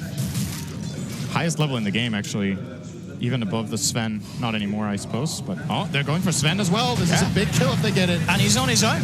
There is a shrine to TP to, but it looks like no TP's available at the moment on Newbie. He has the war cry to try and help him out, but Miracle there with the wraparound, jukes out the boulder smash attempt from Kaka. There'll be a storm bolt to try and hold them back, but it's not enough. Liquid to bring down U9. And the big kill that they would have hoped for, the most farmed member of Newbie, of course, at this moment in time. And with those 2 quick kills, they'll head into Roche. KP is back up. 20 seconds until the Sven is there. They could contest this. This is dangerous for Liquid, I think. Newbie have a lot of AoE damage and nukes. But the ghosts are out, though. Liquid are credit shot. Good Winter's Curse from GH to hold them back. The 3-man silence follow-up from Kuroki comes across in the snowball. Straight onto Faith. They've already eliminated the 2 supports. They would have loved to look for initiation, but as you mentioned, just GH straight up with the Winter's Curse. And just the AoE silence making it impossible as Miracle lands it nice from the low ground. They can't even walk past them. Great stuff from Liquid. This is amazing play coming out from them this game. Very, very different Liquid to the start of this series. And Newbie really wanted to take this fight because they have a fresh Veil on SC. He finally has his first item. It's perfect. Yeah, they have the good vision placed down. The heroes are moving in together. It is crucial that Faith gets caught in this curse. He doesn't manage to get global off. And the fight is already lost then. Not able to save the Earth Spirit. The reason this fight can get really scary for Team Liquid is that they're clustered up 3 heroes in a Some smiles on Kuro there. He's like, we're winning. We're doing it, guys. Having a giggle. Having a giggle indeed. 10-6. Definitely by no means a massive advantage for Liquid, but a certain one at the least. Newbie still. Ovest Triple C trying to climb his way back up the ranks. U9, in terms of item progression, actually changed his mind. He did have the armlet queued up, but picked up the Sange and is looking directly for the S&Y first. Yep. I think he might feel like it's too difficult to use the armlet. There's so many things that are annoying. The Spirit Siphon, the Exorcism, the Wolves, hard to toggle through all of this. Just goes for the stable. Common build nowadays is this Mask into SY. And to me, it just seems like it's just a matter of time before Newbie find a good engage. If they get a good jump fairly soon, before Liquid build a big enough advantage, I still favor Newbie in teamfights. I think ease of execution is on their side. And the big hero to look out for Liquid is the Winter Wyvern. A key curse can change everything. And there we go. They try to look to close the gap onto Unite, but KP's actually going to be one that wants to jump in on the fight. The Global Silence used as well to make sure they get a clean pick off onto Miracle. They'll turn towards the Wyvern. GH will fall as well. And exactly as you just mentioned, Sin, Newbie having this opportunity to look for this perfect sort of fight. And when they get a duel and the Global Silence off, it's very easy for them to execute it. Exactly, and they found the right target. So the one thing that is happening during all of this with Liquid winning fights is that they're 5-manning a lot, and this Death Prophet is not that high level and not that far. Oh, they're going to find some more as well. Bonus pick. More money into the bank for U9. Striking back quickly. It's all a matter of getting the jump. It really is. They have a guaranteed kill every fight if they instant global. The Wyvern is a great counter pick to the Legion, but the Silencer in turn has been so far not that effective, but we see the potential of it right there if they get the jump. That their follow-up is so amazing on the Newbie side. You might see GH. I'm not sure if he's gonna decide to switch out this blink for another item so he can break global, because that is a really big problem for his team. You also have to very close to being done for Miracles, so at the least DP will be able to save himself. Unless he gets jeweled, then he's just dead. For sure. If he's fast at reacting, if he has vision and they bait the Legion to jump in and he instant jewels him, that could make an amazing fight for Liquid. Absolutely. And then as soon as he comes down, getting the chance to instant silence. Yep. Definite ways that the Liquid can turn a bad initiation, but as we saw, Newbie can do it cleanly. It's very hard for Liquid to fight into. Keeping up the pressure nicely here. They just lost the fight, but they still identify that they can claim this tier 2 bottom freely. Now, Newbie are in this awkward position in the game where they've had a couple of good fights. They have a decent amount of kills, but they haven't taken a tower. And they're struggling to push out these lanes because of this nature problem. Kaka, quick roll. Yeah, can't quite get the connection onto Kaka. But we are seeing them and Timmerman doing a very good job of microing these walls and getting vision in places where Newbie don't quite expect Liquid to have. Here comes the push. Once again, I think Newbie will be interested in fighting this. Global up in 5. They do not have Glyph, however. They need to go in fast, else it's over. Let's see what the kind of jump they want to go for. They smoked up to close the gap. KP in immediately with the duel, and again, there's the combination. Duel into silence. They get one. They'll land the stun onto Matuma. They pick a second. The Aegis is popped. Liquid, can they save the Wolf Boy? They'll try and get themselves back in. GH does land the Winter's Curse. It'll be enough to buy Matuma Man some time to walk off, but they'll chase it down. SCCC and U9 looking for him. They'll try and cancel GH's TP. Won't be successful, but it doesn't matter for Newbie because they're getting the bigger kill. They'll find Matuma, bring him down as well. Aegis and 2 cores gone just like that. And again, it's just textbook performance from this dual global silence combination. That was perfect timing. The Wyvern actually almost got a spell out, but immediate global once again. And Liquid, they lose the fight again. They're hemorrhaging a couple of kills, but they're taking objectives. They got the tower again. The bottom tier 3 is taking damage as well. And they use their Aegis. At mid lane, they've just trapped U9 here with the shards of the roll in. Miracle ready to go. The silence lands onto 3. And with the Sprout splitting the fight up, forcing U9 and KP to run away from Kaka. It's impossible for Newbie to turn. They've just got to tuck their tails and run. But there's no way U9 gets himself away. Miracle siphons him down, finds the kill. And already 20 minutes in, it's just really feeling like the game 3 we hoped it to be. Seeing a lot of back and forth action, and both teams showing us how they can take a good fight. Yeah, it should be a solo for SCCC. Oh, unless he gets the Sprout like that, it doesn't matter. Okay, Remnant's still there for SCCC. Held on to the 3rd for an exact situation like that.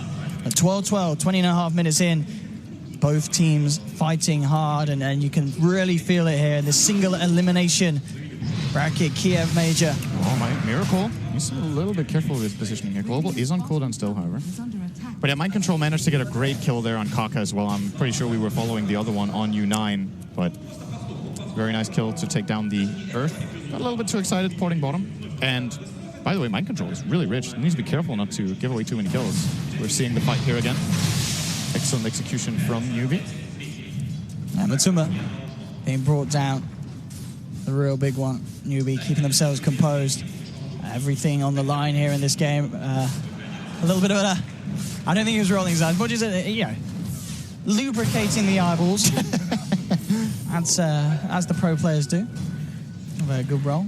It's good to do, lads. Everyone at home, make sure you do blink. You don't want to dry your eyes out. It's bad for your health. I see Miracle now building in toward an Octarine core. I'm wondering if he will stop halfway to maybe consider a Ghost Scepter. Or if he wants to go for maybe a casual plate mail. This seems like a really big build-up for him. But at the same time, there's no obvious item that is just going to solve all his problems right now. Look at this. These wolves are so good, aren't they, Sin? Just having this invis kind of tracking capability that's very hard to deal with. You've seen Newbie starting to lay down multiple Sentry Wars to deal with this. But it just gives you so much information. And in a game where, for Newbie, it's all about getting the jump, this is only going to make it harder. I think Matumba is the best player in the world at this with Lycan. Liquid were insane during, I believe it was a TI with Matumba Men's Lycan as well. Just gathering so much information with this hero. I mean, how do you play? You kind of got to get a gem ready. You can't afford to just Sentry up the whole map. Yeah, it's difficult. It's one of the big advantages that this hero has. Oh, smoke from Liquid. This is a big moment. Everything is ready for both sides. Yeah, Newbie can react. Nature's Prophet ultimate. Oh, smoke's going to break. Let's see who gets the jump. Kaka's already in the tree lines. And they saw him now. Yeah, they've got the water on the high ground, so they will know that Liquid have come in for this movement. Newbie, do they want to try and jump in themselves? That's the question.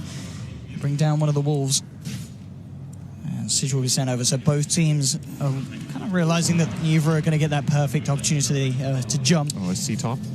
Mind control, it's going to walk away. Shadow bladed. And Newbie want to get information around Roshan, but this could cost them. The Wolves again. Allowing Liquid to have this vision to set up any sort of play or jump that they can find. Chasing. But in terms of sort of long-range catch, it's a little harder for Liquid for sure. They need to have that opening with a Shards or a good Sprout. Mind Control will sprout out the Sven. He's got the Quelling Blade in his backpack. He's got no way to cut through the trees. He's been surrounded. We'll get the chance to stun, but it doesn't matter. The Exorcism there. The Winter's Curse. Oh, GH is beautifully catches 3 to silence the snowball. Follows through for Liquid, and it's going to be a full 5-man team wipe. Liquid are just stepping it up every game in this series, and that fight was one of the most beautiful ones we've seen so far today on the main stage, Sin. Absolutely perfect from everyone on Liquid. You can get so much value out of Sprout. Sometimes it's amazing, and obviously at this point, the Sven is just punching himself in the head for having this Mithril Hammer, I believe it was, in his inventory instead of the He Quelling. looked in his backpack. And he was like, oh, I made a horrible mistake. And this is such a big grab for Liquid. They got a 5-man wipe, they got a tower, they got a buyback from Legion, and they will be able to set up for Roshan now as well. That was absolutely insane. Huge And fight for them. GH, that positioning he got himself into, you saw being able to get the blink first. In situations like that where you can just transcend one kill into a team wipe, and it's because of GH getting there with the Winter's Curse onto the back lines.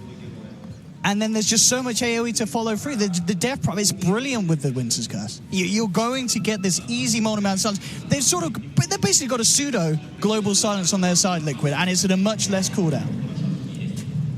They're just getting so much information. It's not only the Wolves, it's also the Treants. Like it's hard for Newbie to catch a break here, make any sort of move. Liquid are just ready for it. Again here as well. I mean, as we mentioned, poor old U9, no way to cut his way out, and then GH is there. The Shards as well, of course, from Kuro, contributing to bringing them all together for that initial connection. And there was no way that Newbie could play their way out of that sort of team fight. GH. And that's, again, one of the best Wyverns in the world. Opposite of the previous game where we had a little bit of help a friend syndrome from Liquid early on.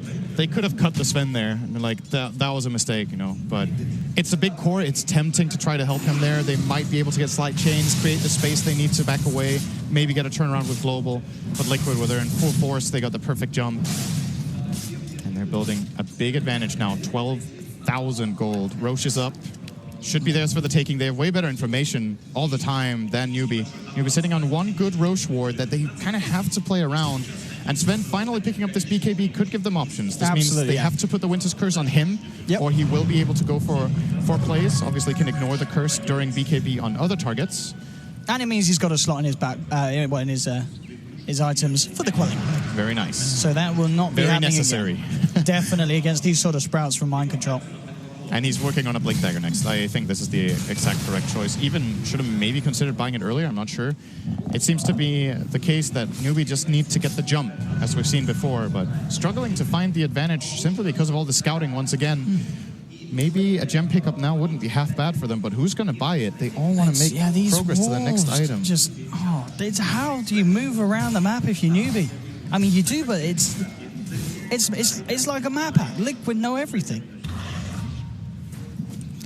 And it's even difficult to smoke, not because the Wolves see your smoke, but because they see so much of the map that if you have multiple heroes missing, it becomes pretty apparent for Liquid. Oh, not again, U9. They are eyeing him in mid with the Wolves. Not going for it, though. Finally, Newbie get their first tower of the game, 27 minutes in. They are into the Roche pit. Can they get away with this? Taking it without Liquid knows it. It's very, very slow. And with these walls moving around, not a chance that Newbie can do anything like that. They can't go for the sneaky plays. They have to fight Liquid head on or manage to try and maintain these walls a little bit better. And talking about the wall problem, Matuma Man going in, will be jeweled up, but the stun's there. Global Silence comes out in time, making sure that GH can't get through with the follow Winter's Curse. Matuma Man, though, still sitting on maximum health here. Boulder smashed by Kaka as they try and hold him back. U9 goes in. Again, he's been sprouted. This time will cut his way out, but Mind Control's there with the wraparound. Lays down hard with the Silver Hedge hit and the Maelstrom that he's now picked up on the Nature's Prophet. And again, it's a big trade at the moment for Liquid. They'll catch Faith as well. Only losing Kuroki and picking up 2 from Newbie, including that big old kill on the Sven. Once again, the BKB not making the difference that Newbie would have hoped for. And Newbie seems to be starting to show some nerves here. This duel was actually pretty damn good, but the global took a full second to come through. And yes, it prevented the curse, but GH already got off the cold embrace on the Lycan. So this entire duel effectively completely wasted as they don't have any damage to lay into him. And then once it ends and they have the global silence running, they don't find the key picks, they only get Kuroki. The Corsair fine and dandy and Matumba Man full health. He's like, okay, the biggest counter you have to me in the fight was wasted. Let me just run at your heroes and kill you off.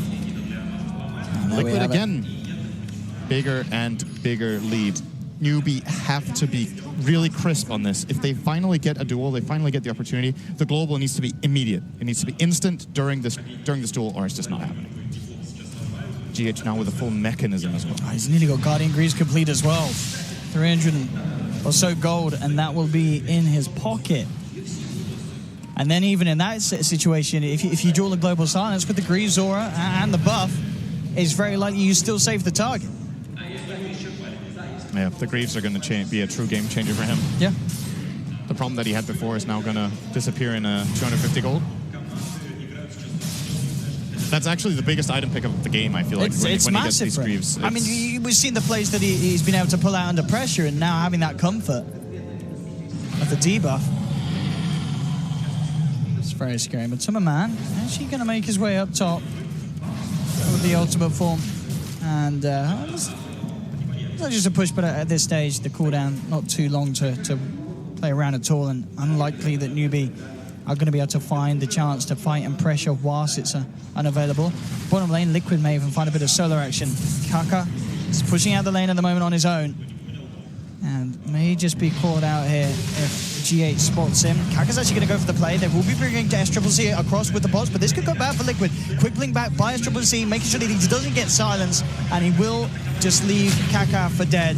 So at the least, SCCC with the good realization after TPing out that this instantly was not the place he can be. Yeah, had to get out of there immediately, and another kill going the way of Liquid. They still have about 2 minutes left on this nighttime. Of course, we actually haven't even talked about Howl the whole game. Yeah, I just realized. For sure, it's a good spot.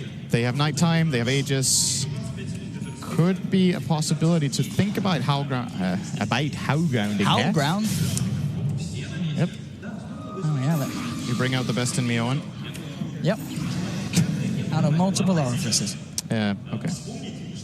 Bottom lane. Toby comment. God damn it. Well, let's see if Liquid are able to break high ground here. They are thinking about it, at least. AC coming in. Yep, all right, it's a full commitment. Yep. Let's go. Let's see what Newbie can do to stop this. Up to the high ground, they try and go. The jewel's there, and there's the global silence. Can they bring down Miracle in time? Yes, they can. Huge amounts of burst. U9 just cleaving through them here with a God Strength. They managed to shut down 2. They've lost KP, but Newbie are holding. And it's a stronghold as well, and they're not quite done. The dust connects onto mind control. Kaka, Norris falls to high ground, chains onto 2. There will be a snowball to find them sometime. Is it enough to get anyone out there? No, mind control's out and down. The third death for Liquid, and Newbie, they are not done yet. They'll move on for a full Kuroki, trying with the Dukes. Will dodge the roll, but the change there from SCCC, and Newbie, they hold. They cut Liquid down incredibly hard. 4 heroes hitting the deck. And Liquid maybe just getting a little too ahead of themselves there. It was straight up. They had the exorcism, but there just was not enough self-sustain to keep that DP alive. The global silence and the duel, no delay this time. Instantly a reaction. Right, so I'm not sure which one of these things happened in the fight, but either Wyvern didn't have Greaves yet, or Wyvern was out of position, or the Greaves were on cooldown. One of those 3 things definitely happened here for GH, and it made the world of difference. If he gets Cold Embrace off there, the fight's completely different, or a Curse. I mean, I believe what could have maybe happened is, again, he could have debuffed the first, but then a second instance of a silence came through. Maybe the Kaka caught him out. Could have been, I didn't see, but regardless, he can't, Kaka, speaking of him, he's going to get killed off by Matumba. Absolutely, chopped down by the big wolf. Matumba turns up. GH has to be really careful with his positioning out. He's been super good so far in this game, but if he comes in just a little bit too close and gets caught by anything, Sven stun, a silence from the Earth Spirit after global, it's fight deciding. Liquid will be going straight away once again, it looks like. They want to get at least the tier 3, knowing now global is on cooldown, there's an Earth Spirit dead, they still have Aegis. DP ulti is still available, actually. I guess it just came off cooldown again. Octarine plus... Octarine doing magic. Limit a lot of the cooldown, down to 110 seconds with that. And This is the harder hold, actually. It is. Without your global, you are losing a big tool, but it is just 14 seconds. It's nearly back up. U9 actually going to get the connection straight up to Matuma Man. Jump in, Miracle out with the exorcism. Siphon to force U9 back. They've managed to open up to the racks. Damage flying through hard from Matuma Man. The fortification comes out. Newbie, can they hold? Matuma Man still with that Aegis and PKB, of course. There's the jump in the duel. They'll get it onto Miracle. The silence comes back unavailable. They'll pop it out. They've managed to take down 2. The Aegis has popped as well. Newbie are holding. There'll be a snowball forefront. Kuroki trying to finish off the kill onto the Legion. Will get KP, but they're going to lose 3. Matuma Man, BKB is trying to man up against Faith. The war cry slowing down his pursuit. Faith with the Ghost Scepter survives. They've lost 4 on Liquid. Matuma Man will get the melee racks. Can he get his way out of here? That's the question.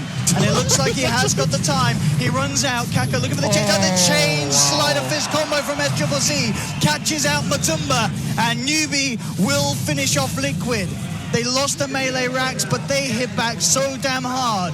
Liquid, they can't afford to make these plays anymore, Sin. U9 super clutch in that play. The moment Global Silence comes out during the duel, he blinks on the back line and instant stuns the Wyvern, taking him completely out of the fight, killing him off solo.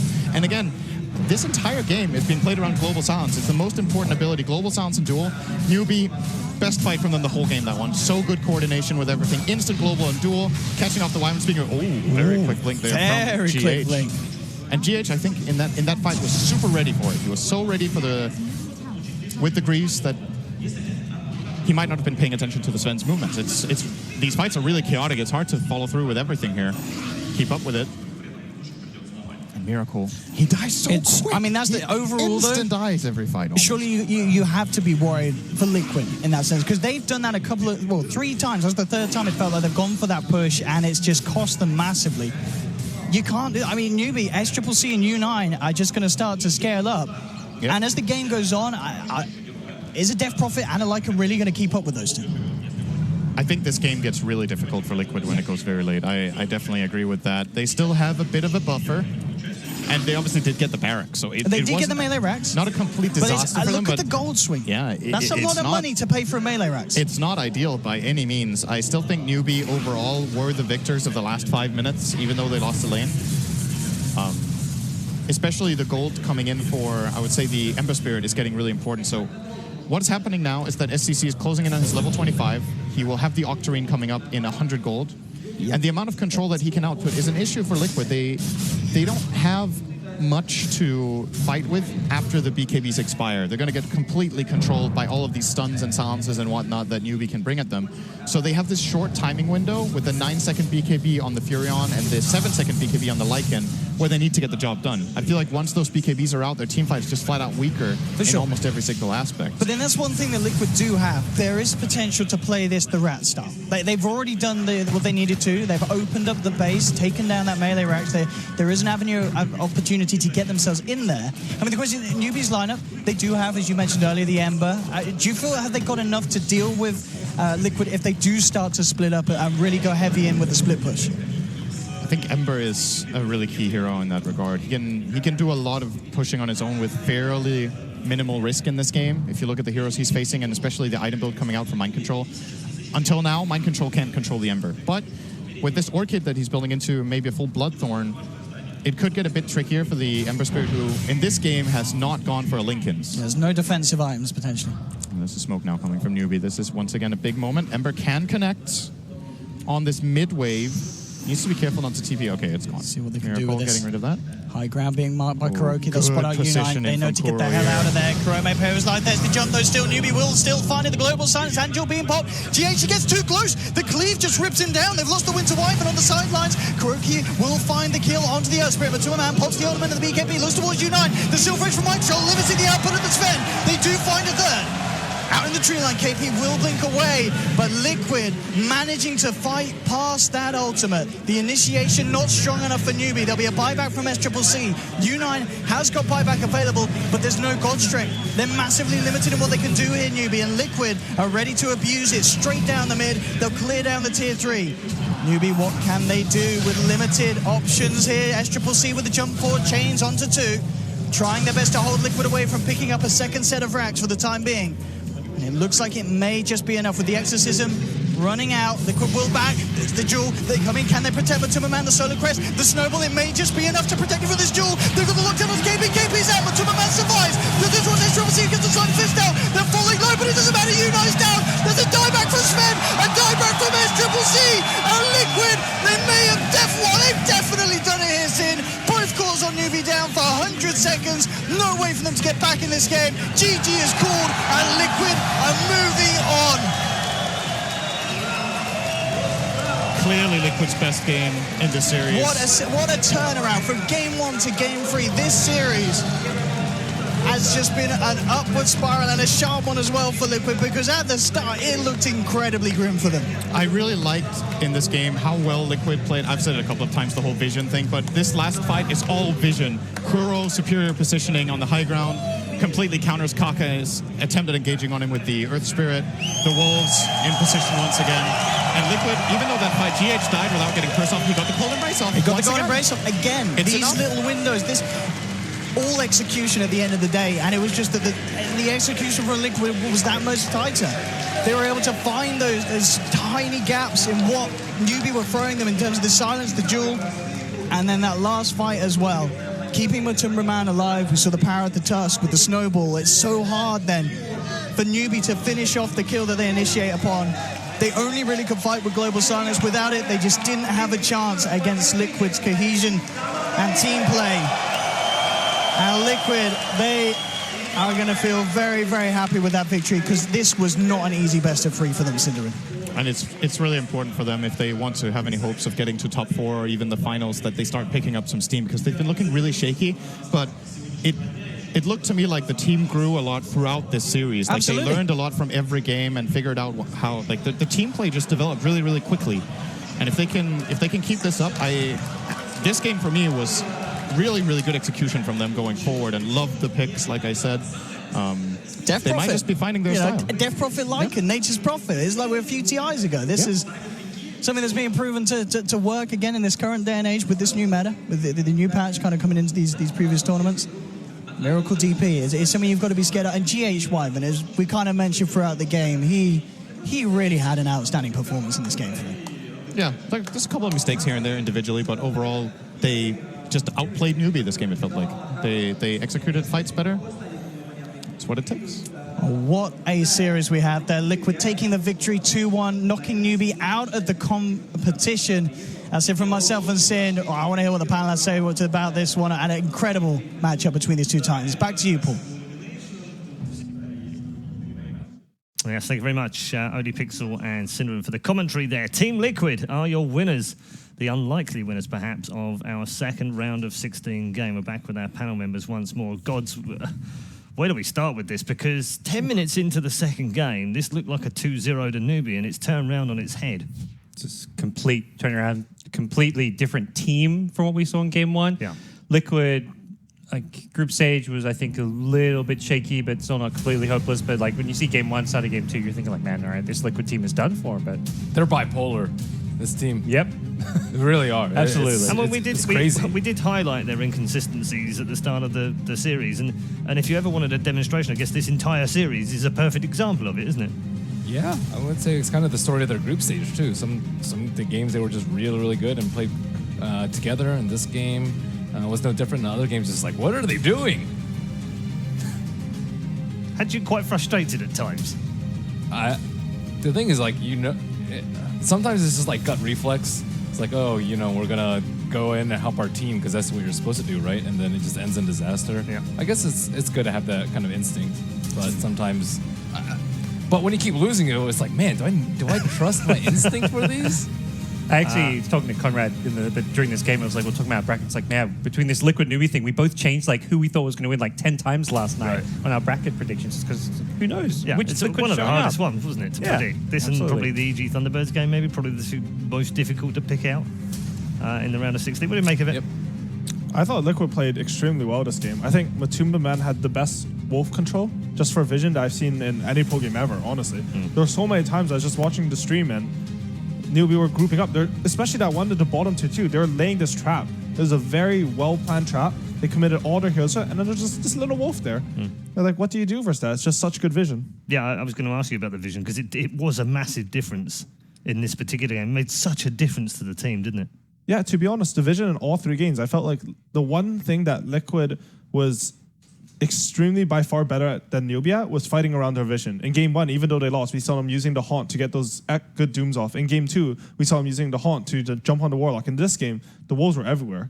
It might be a Matuma Man thing, but man, Liquid play really well around it. It did indeed. We'll get more from all 3 of our panel members in just a moment, but we do have another addition to our broadcast team, of course, 1437, who's been conspicuous by his absence from the panel, and that's because he's busy with the Weatherman station. Okay, thank you, Paul. So I got some people asking me about tempo and what it means to create tempo or control it or whatnot. So I got a couple of clips from Newbie that I think are a very good team at using this. So let's check out what we have over here. So in the first clip here, we have a Crystal Maiden and Juggernaut smoking up, going towards the bottom tower, meeting up with the Omni Knight. And it's 10 minutes, so the Shadow Fiend is about to pick up the Invis rune. And he takes it and goes back towards his jungle, posing as if he's going to go farm. And GH sees this, starts to run back towards bottom lane, thinking that they can take the fight down here. But in reality, the Shadow Fiend actually wrapped around after popping his Invis to come bottom to meet up with his teammates. Now the CM and Juggernaut pop their smoke onto the Doom, not really getting anything, but it doesn't really matter because Liquid Think is only a 3 versus 3. So the Shadow Fiend now with his Invis is going to wrap in to give vision for his Crystal Maiden. The Crystal Maiden gonna catch the Lion over here and immediately